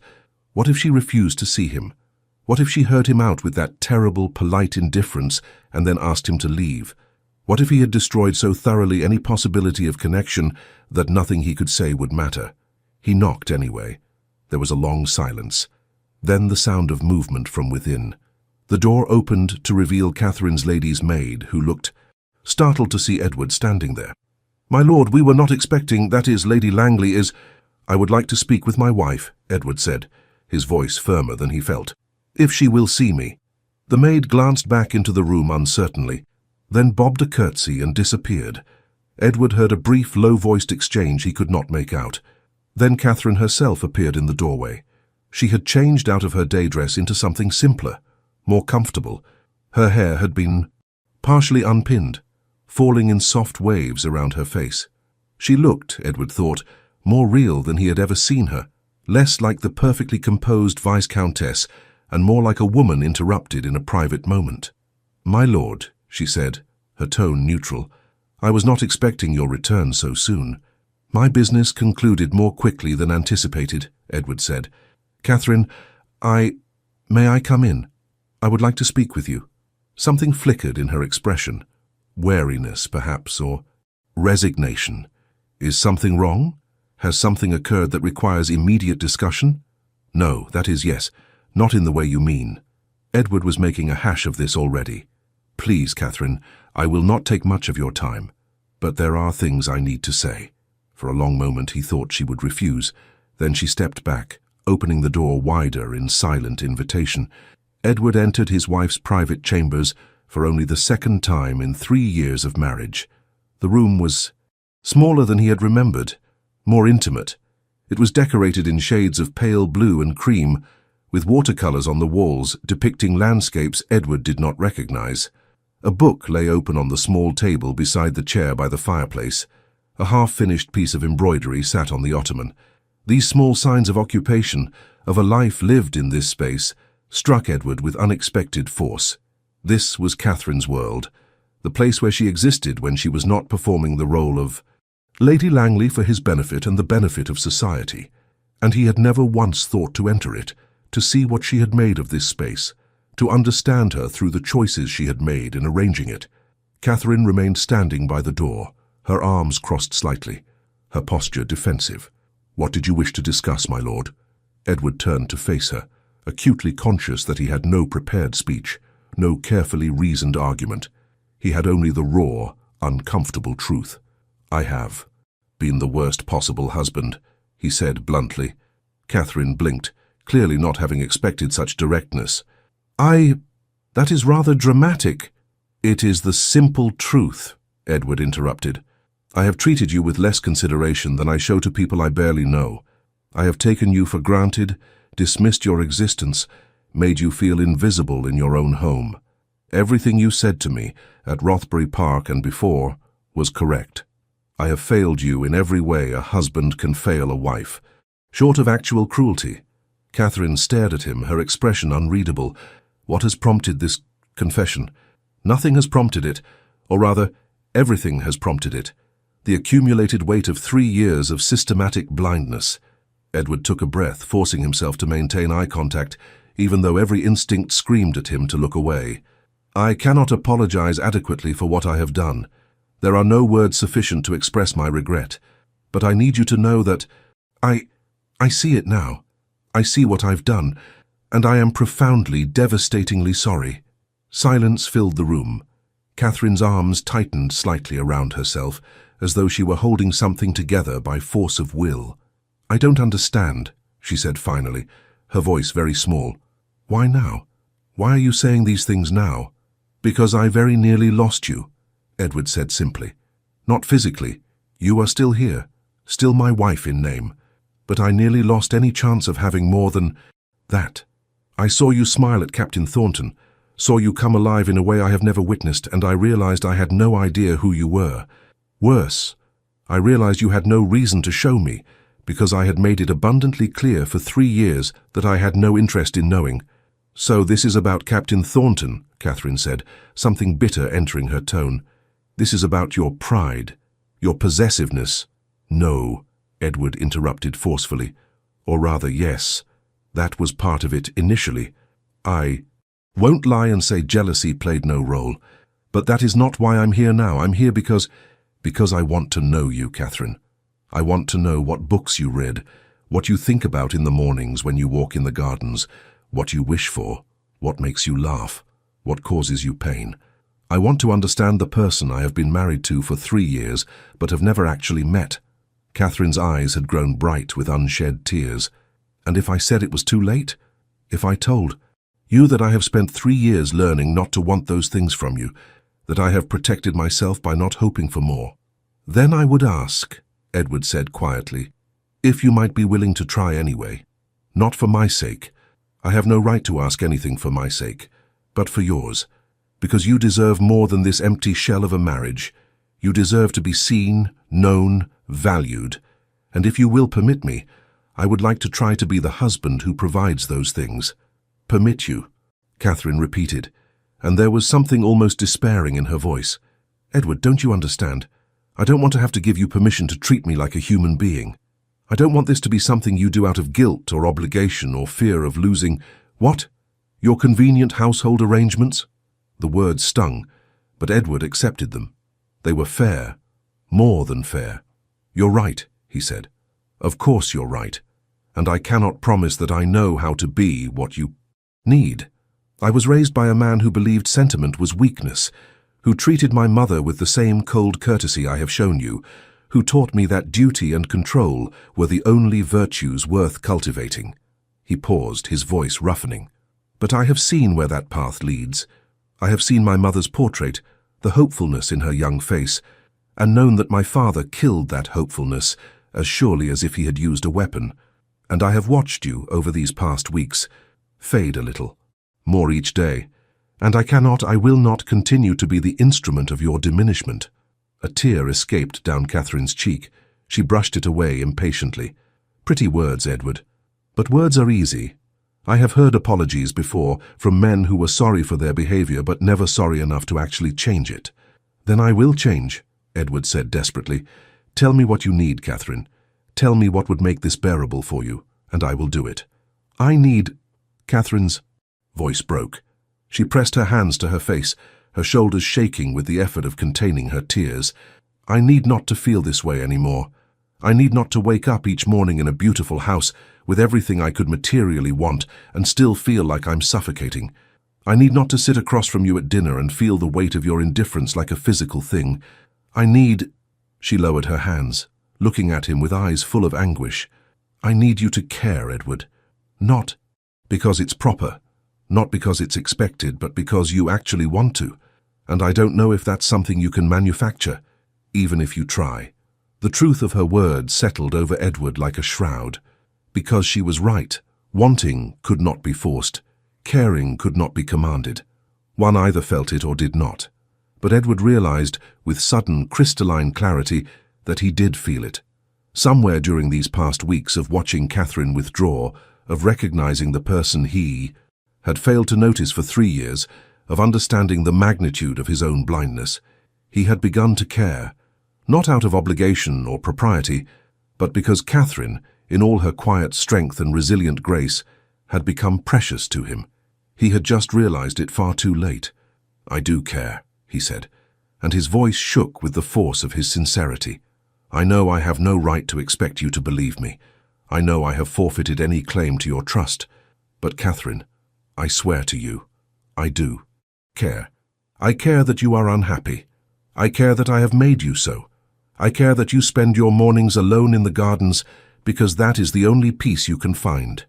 I care that you have made yourself invisible because you learned that visibility brought only disappointment.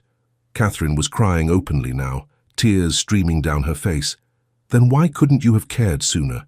Why did it take my asking for my freedom, my smiling at another man, for you to see me at all? I don't know, Edward admitted, his own eyes burning. I have asked myself that same question 100 times. All I can say is that I was blind and now I see, and I am asking, begging, for the chance to do better. Catherine turned away, moving to the window and staring out at the darkening gardens. When she spoke again, her voice was barely audible. I'm so tired, Edward. Tired of hoping for things that never come. Tired of pretending this is a real marriage. Tired of being lonely in a house full of people. She turned back to face him, and the exhaustion in her face was heartbreaking. I don't know if I have the strength to hope again. I don't know if I can survive being disappointed one more time. Edward crossed the room slowly, carefully, stopping a few feet away from her, close enough to speak softly, far enough to give her space to refuse him. Then don't hope. Not yet. Just allow me to try.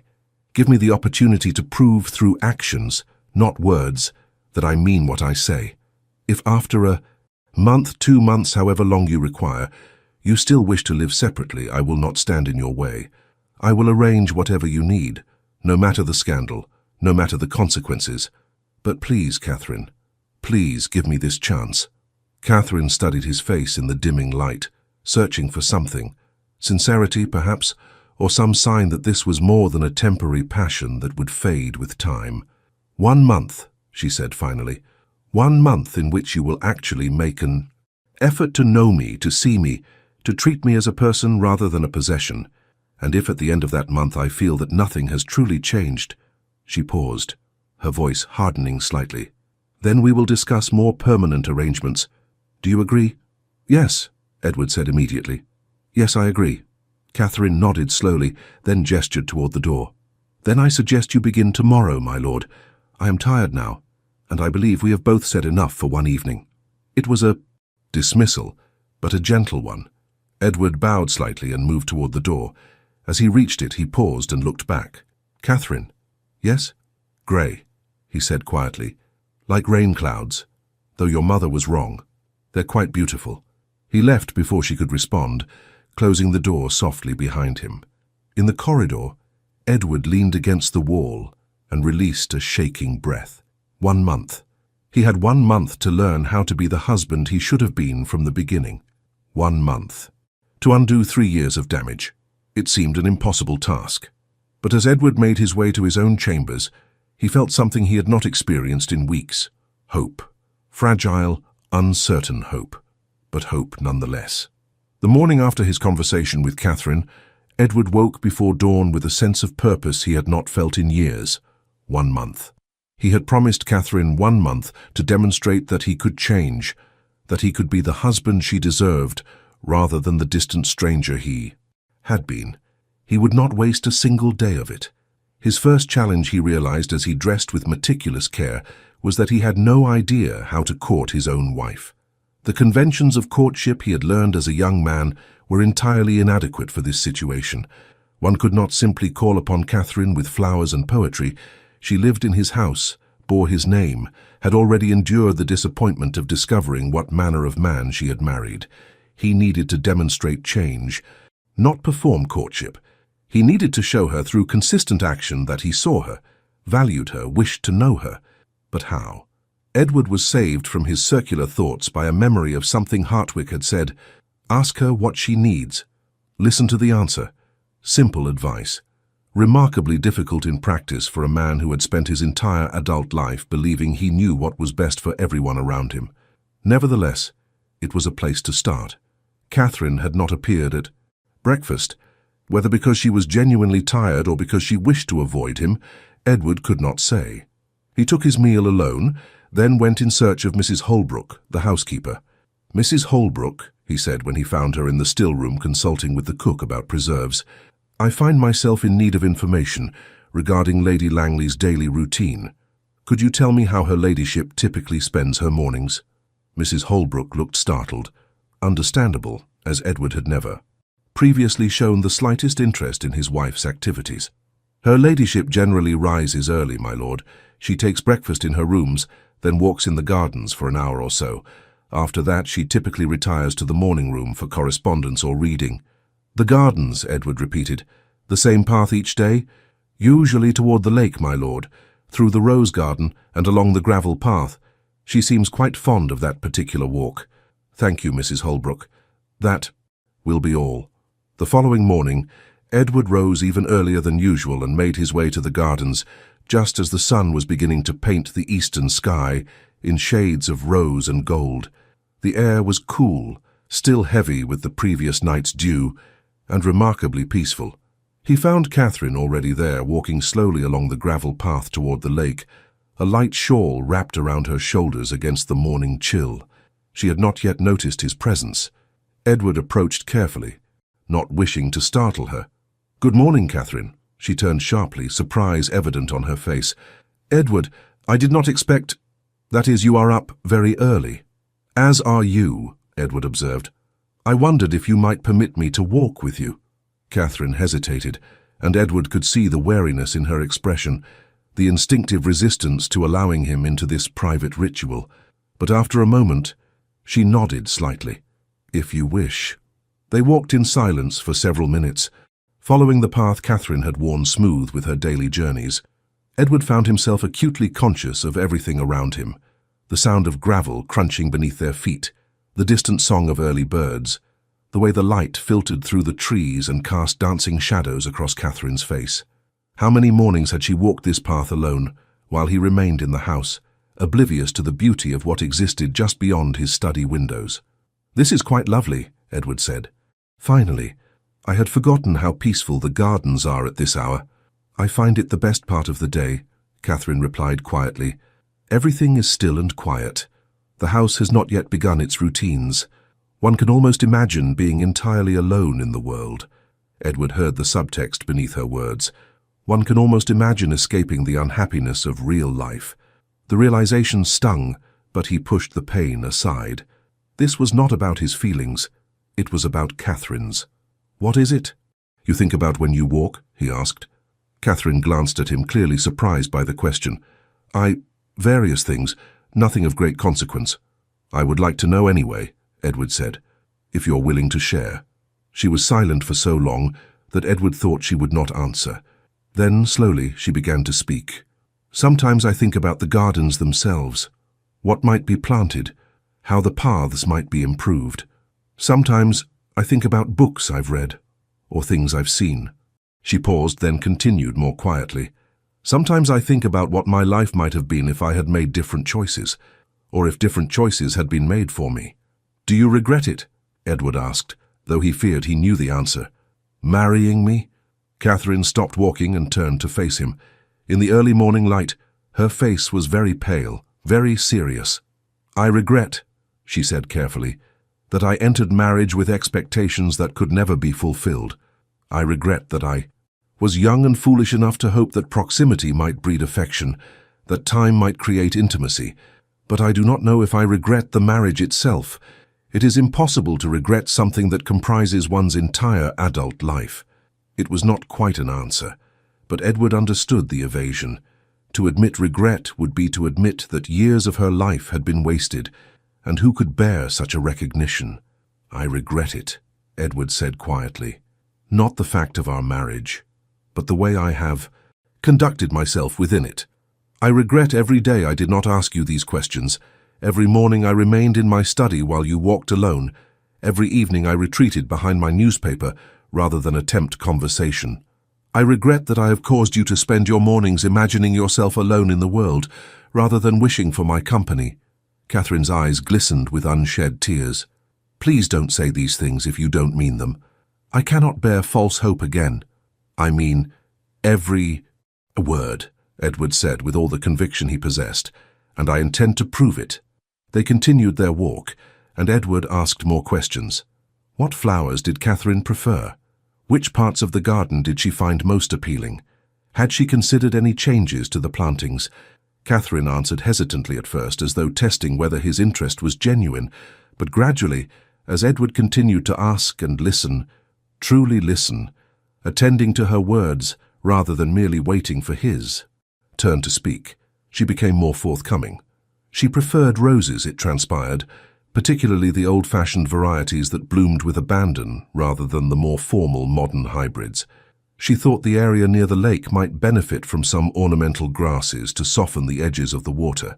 She had always wished for a small herb garden near the kitchen, but had never felt confident enough to suggest it to the head gardener. "Consider it done," Edward said immediately. "Speak with the gardener this very afternoon if you wish. The grounds are as much yours as mine, more so given the amount of time you spend here. You should shape them according to your preferences." Catherine looked at him with such surprise that Edward felt another sharp pang of guilt. Had he really made her feel so powerless in her own home that she required his explicit permission to plant herbs? Apparently he had. That evening at dinner, where Catherine appeared after Edward sent an explicit request through her maid that he very much hoped she would join him, Edward asked about the books she read. Catherine, clearly still adjusting to this new dynamic, answered with some hesitancy. She enjoyed novels, she admitted, though she knew they were often considered frivolous. She had a particular fondness for the works of Miss Austen, whose observations on society she found both witty and perceptive.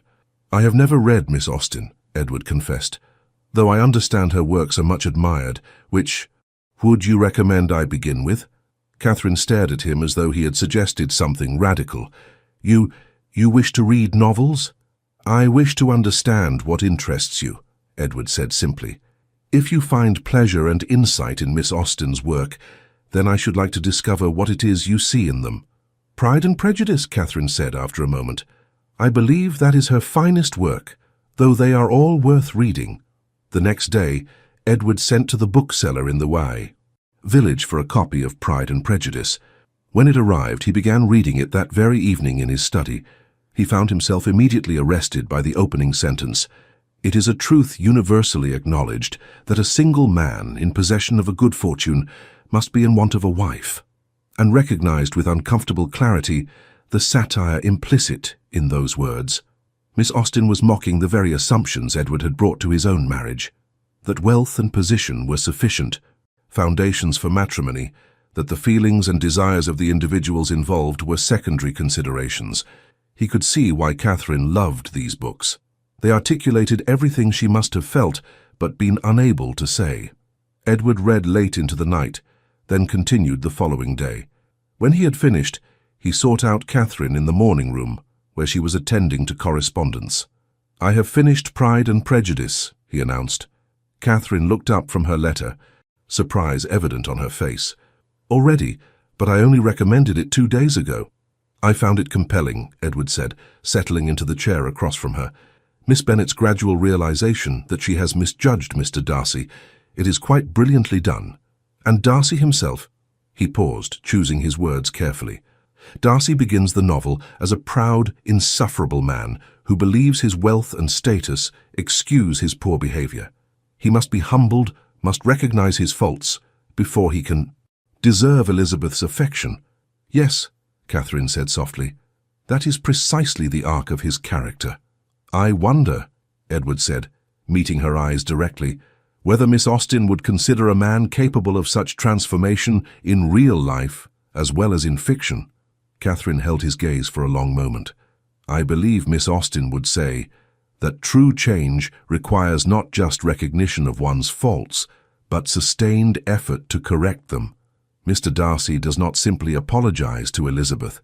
He proves his change through his actions, helping her family, treating those beneath his station with respect, demonstrating consistent kindness rather than arrogant superiority." "Then I shall endeavor to follow his example," Edward said quietly. The days passed, settling into a new rhythm.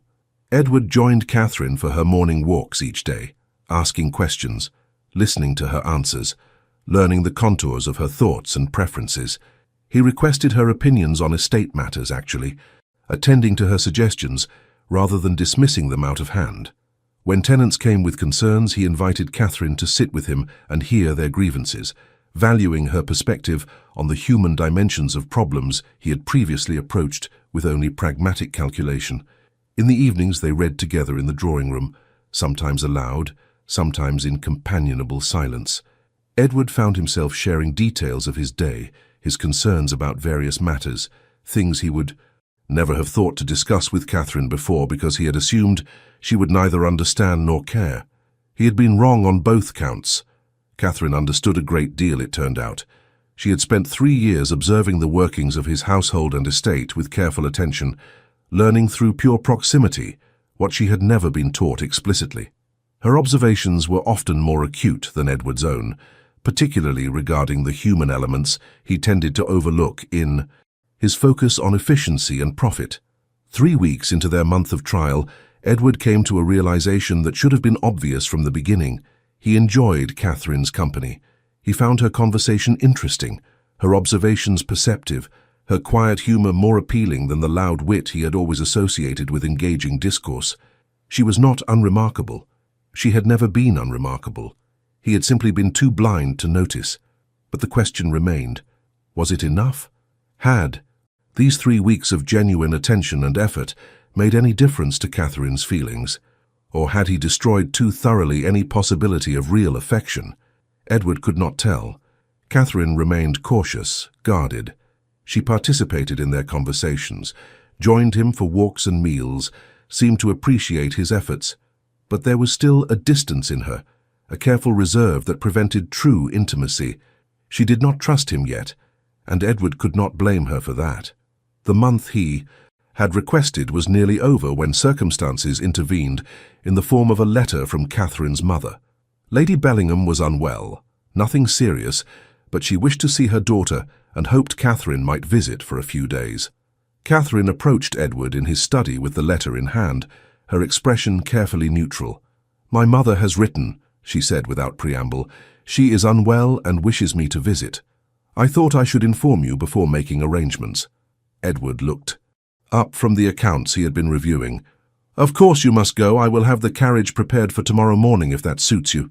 "Thank you," Catherine said, turning to leave. "Catherine, wait." Edward rose from his desk. "Might I accompany you?" She turned back, surprise evident on her face. "To Kent, to visit my mother, if you would permit it. I realize I have never met your mother outside of the formal occasions surrounding our wedding. It seems I should like to know your family better, to understand where you came from." Catherine studied him for a long moment, something complex and unreadable moving across her face. "My mother is not always easy company," she said finally. "She has strong opinions and does not hesitate to share them." "Neither quality disturbs me," Edward said, "unless you would prefer I not accompany you." "No, Catherine paused, then said quietly, "I would not object to your company, if you truly wish to come." They departed the following morning, the journey to Kent requiring most of the day. Edward used the time to ask Catherine about her childhood, her family, the home she had left behind when she married. Catherine answered his questions, gradually warming to the subject as she spoke of her younger sisters, the peculiarities of her father's estate, the small village where she had grown up. "I was always the quiet one," she said at one point, gazing out the carriage window at the passing countryside. "My sisters were more vivacious, more conventionally pretty. My mother despaired of me during my season, said I did not make enough effort to be charming, to attract notice. When you made your offer, she was relieved, grateful that I had managed to secure such an advantageous match despite my limitations." "You have no limitations," Edward said firmly. "Your mother was wrong, as was I, for failing to see your worth from the beginning." Catherine glanced at him, something vulnerable flickering in her expression. "Do you truly believe that? Or are you simply saying what you think I wish to hear?" "I believe it, absolutely," Edward said. "You are the most remarkable person I have ever failed to notice, and I count that failure as the greatest of my life." Catherine's eyes filled with tears, but she blinked them away quickly and returned her attention to the window. They arrived at the Bellingham estate in late afternoon. Lady Bellingham, who was indeed unwell, but not dangerously so, greeted them with evident pleasure and barely concealed surprise at Edward's presence. "Lord Langley, what an unexpected delight! Catherine, you did not mention your husband would be accompanying you." "It was a recent decision, Mamma," Catherine said, allowing her mother to embrace her. "How are you feeling?" "Oh, tolerable, tolerable. Nothing that rest and your company won't cure." Lady Bellingham turned her sharp gaze on Edward. "You are most welcome, of course, though I confess I cannot imagine what brings a busy man like yourself away from his estates to visit an invalid mother-in-law." "The desire to know my wife's family better," Edward said simply, "a deficiency I have allowed to persist far too long." Lady Bellingham's eyebrows rose, but she said nothing, merely gesturing them toward the drawing-room where tea was being laid out.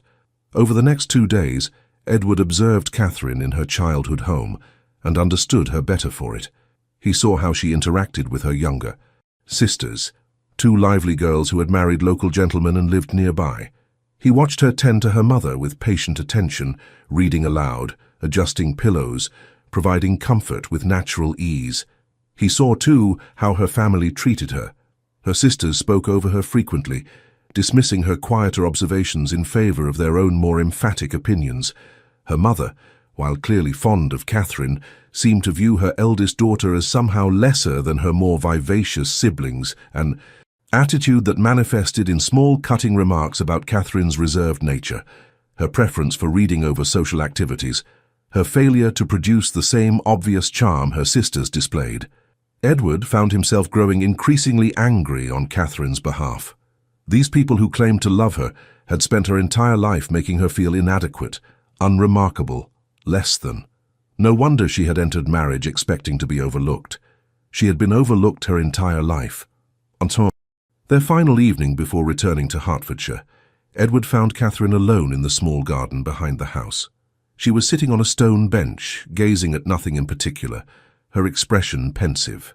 "May I join you?" he asked. Catherine nodded, and Edward settled beside her on the bench. For several minutes they sat in silence, the evening air cooling around them.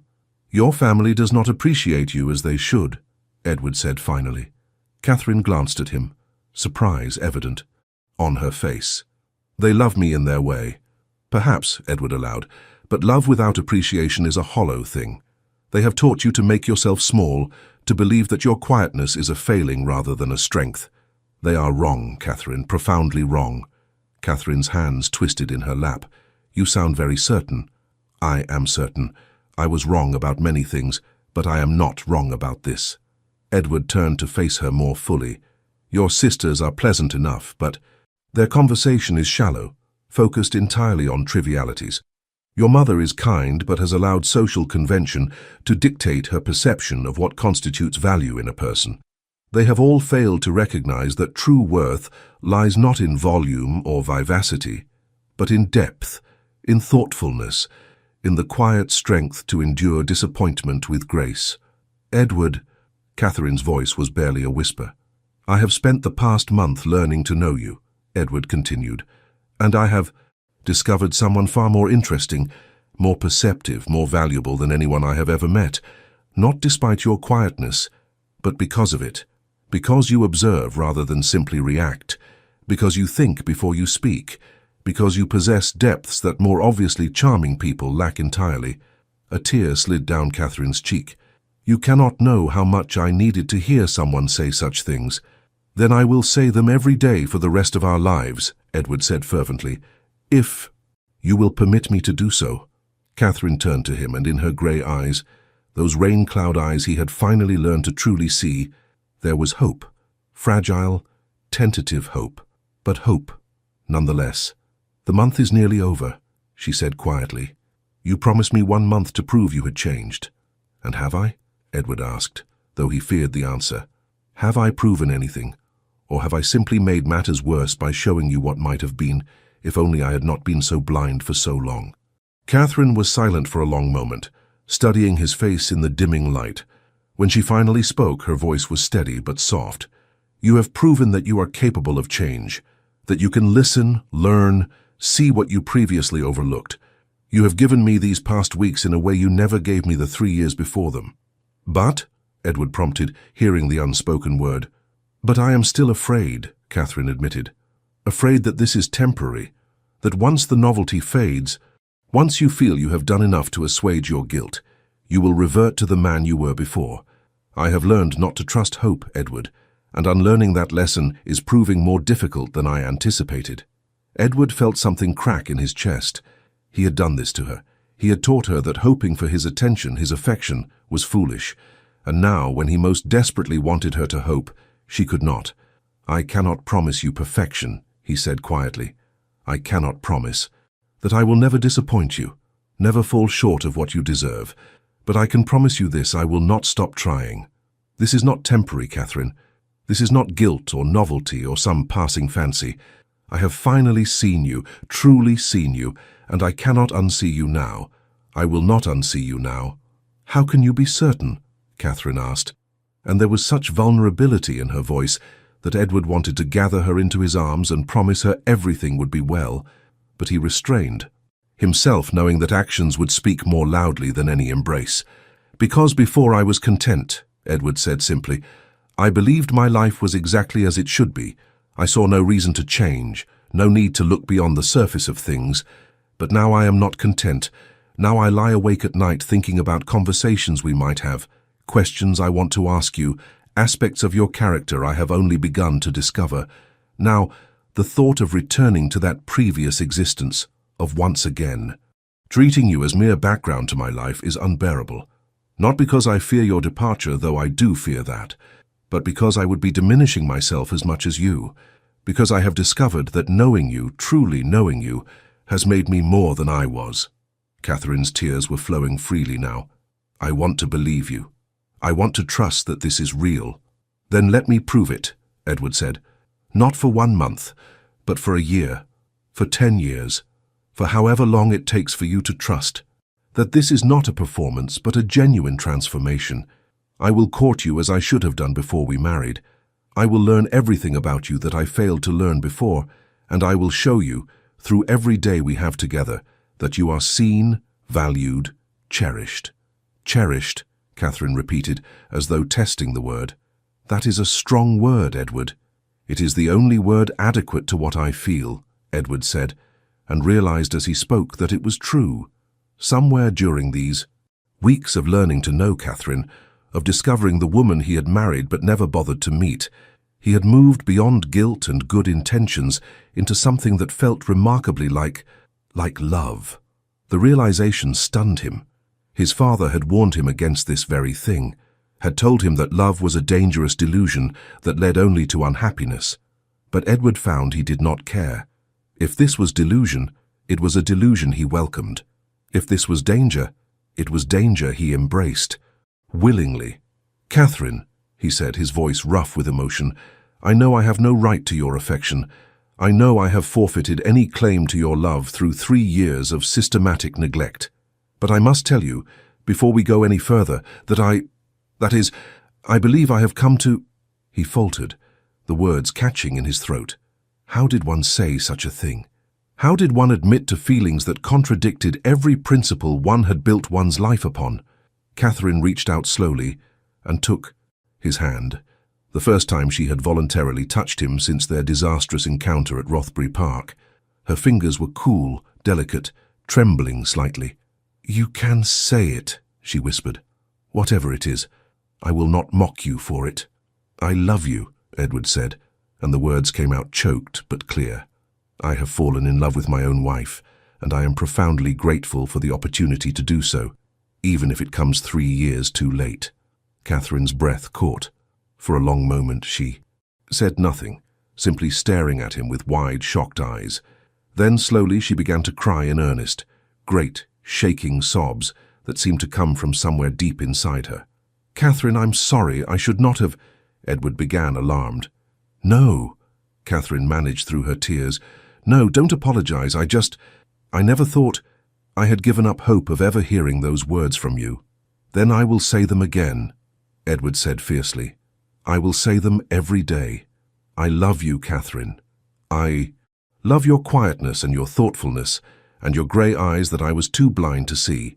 I love the way you rescue beetles in the garden, and read novels in the morning room, and manage the household with such subtle efficiency that I never noticed the 1,000 small ways you made my life easier. I love that you have survived 3 years of my neglect and still possess the courage to hope. I love everything about you, and I am asking, begging, for the chance to spend the rest of my life proving it. Catherine was shaking now, her tears coming harder. Edward, unable to restrain himself any longer, pulled her gently into his arms. She came willingly, burying her face against his chest as she wept. I don't know if I can say it back, she choked out. Not yet, I want to, but I'm so afraid. Then don't, Edward said, holding her carefully, as though she might break. Don't say anything you're not ready to say. Just allow me to stay.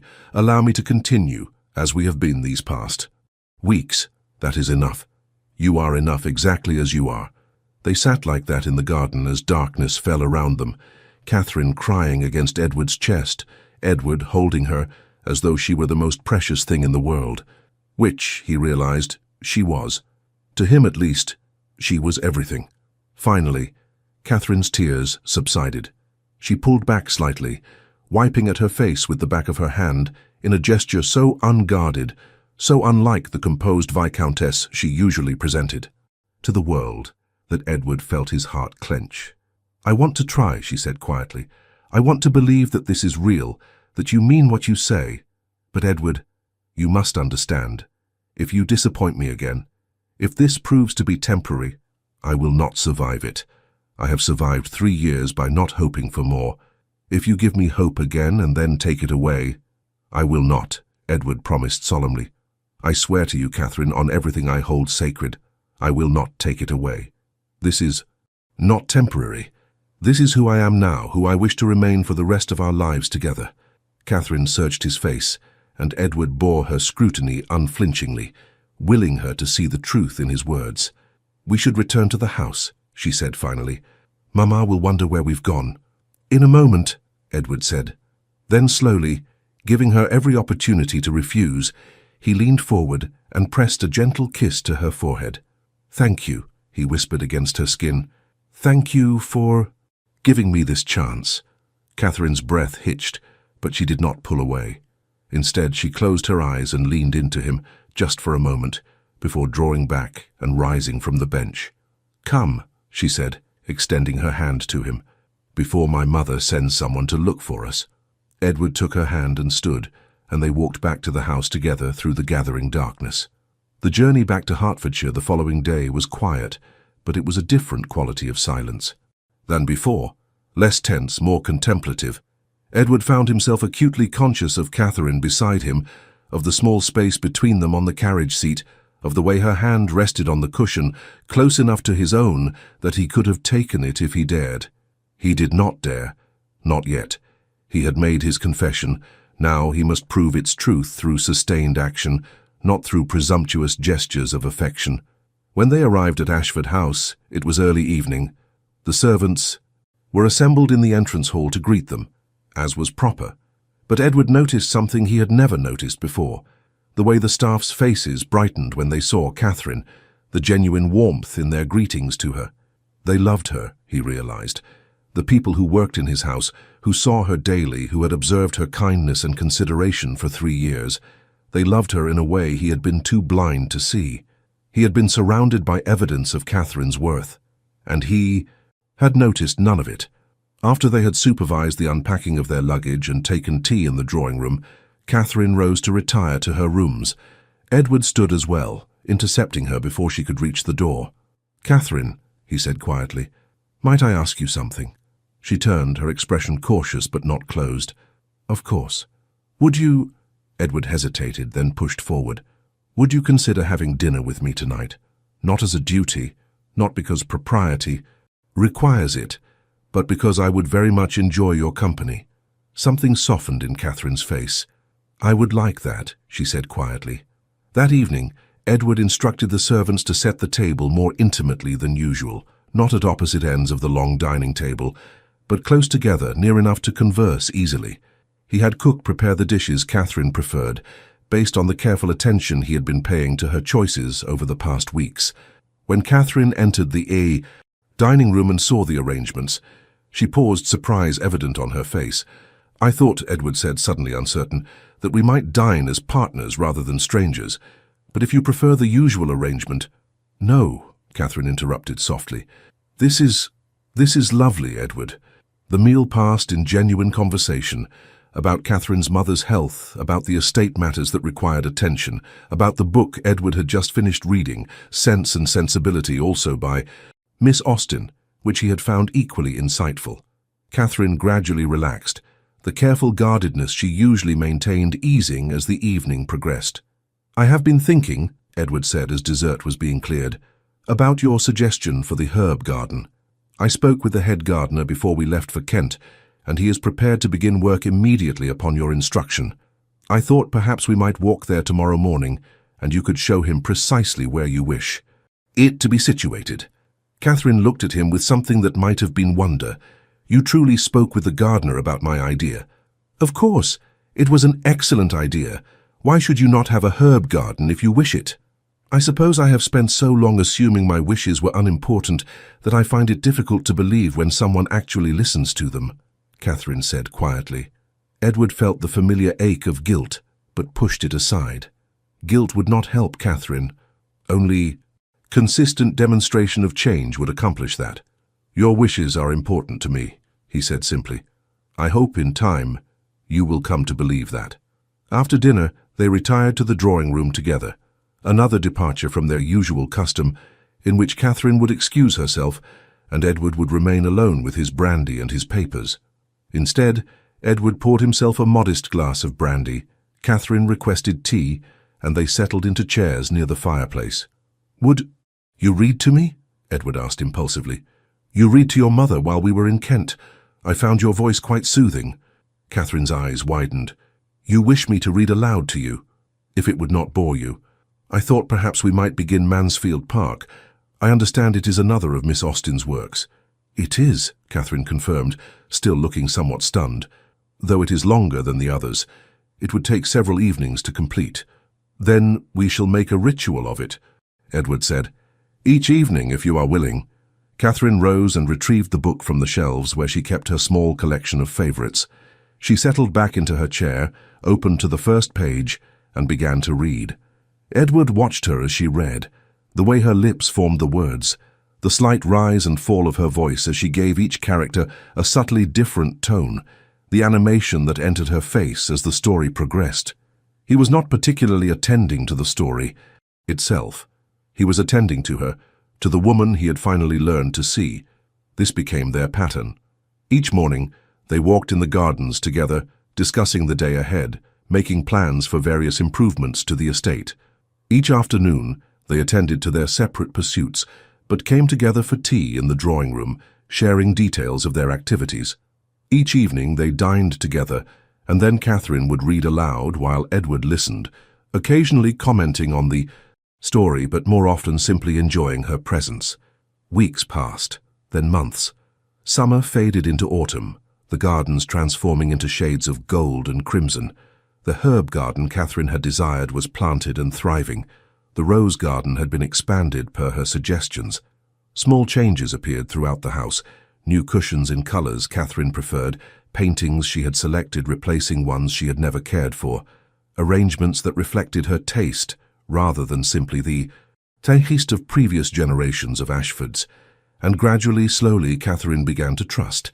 Edward saw it in small ways, the way she would reach for his hand, unprompted during their morning walks, the manner in which she would share her thoughts without waiting to be asked, the increasing frequency of her smiles, genuine and unguarded when something amused her, the way she leaned into him slightly when they sat together in the evenings, a gesture so subtle she might not even be aware of it. They had not repeated the intimacy of their wedding night. Edward would not presume such a thing until Catherine gave some clear indication she would welcome it, but there was intimacy between them now of a different sort. The intimacy of two people learning to trust one another, to share their lives in ways that went beyond the merely physical.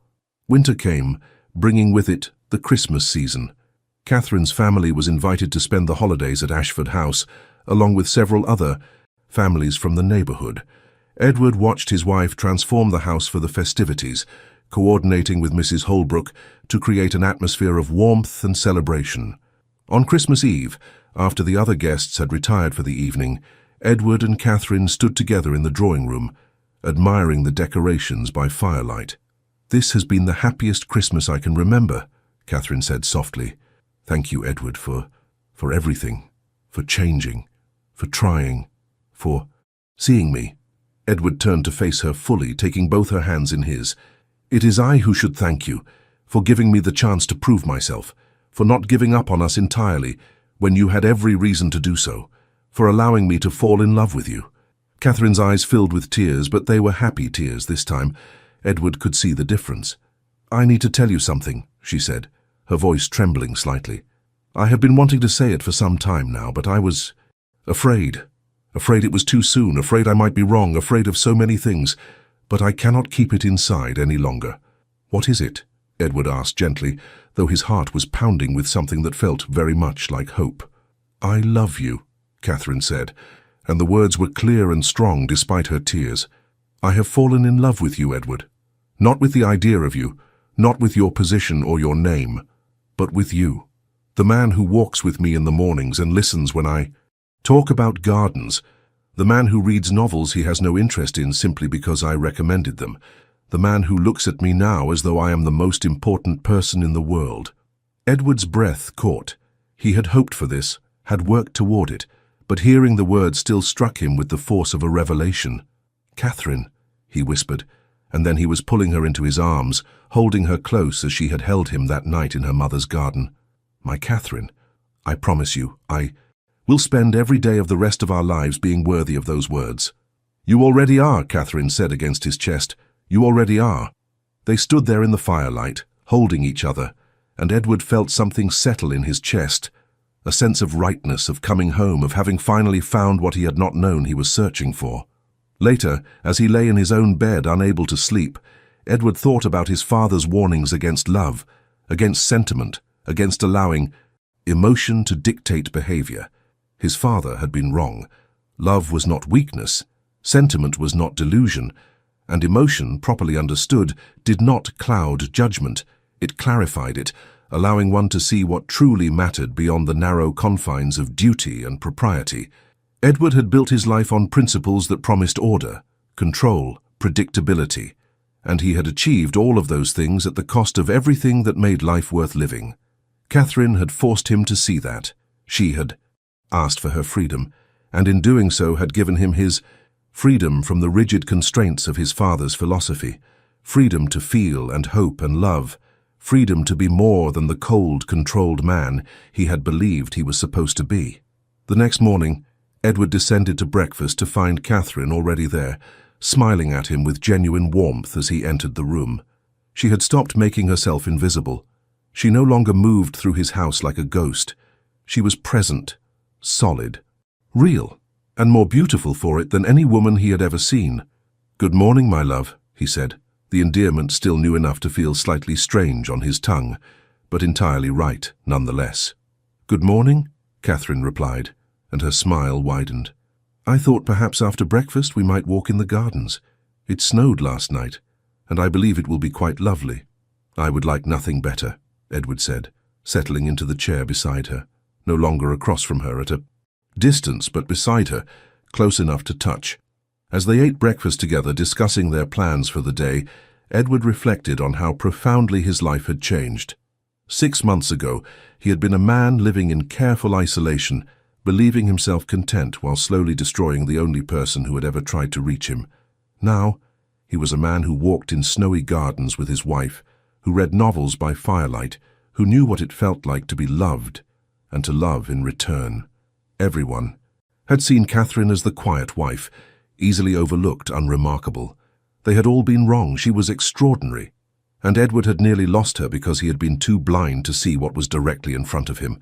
But he saw her now, and he would never stop seeing her, never stop appreciating her, never stop being grateful that she had given him the chance to become the husband she deserved. Outside, snow continued to fall softly over the gardens at Ashford House. Inside, Edward Ashford, Viscount Langley, sat beside his wife and understood finally what it meant to be truly married. Not the joining of properties and titles and social positions, but the joining of two souls who had learned, slowly and painfully and beautifully, to see one another at last.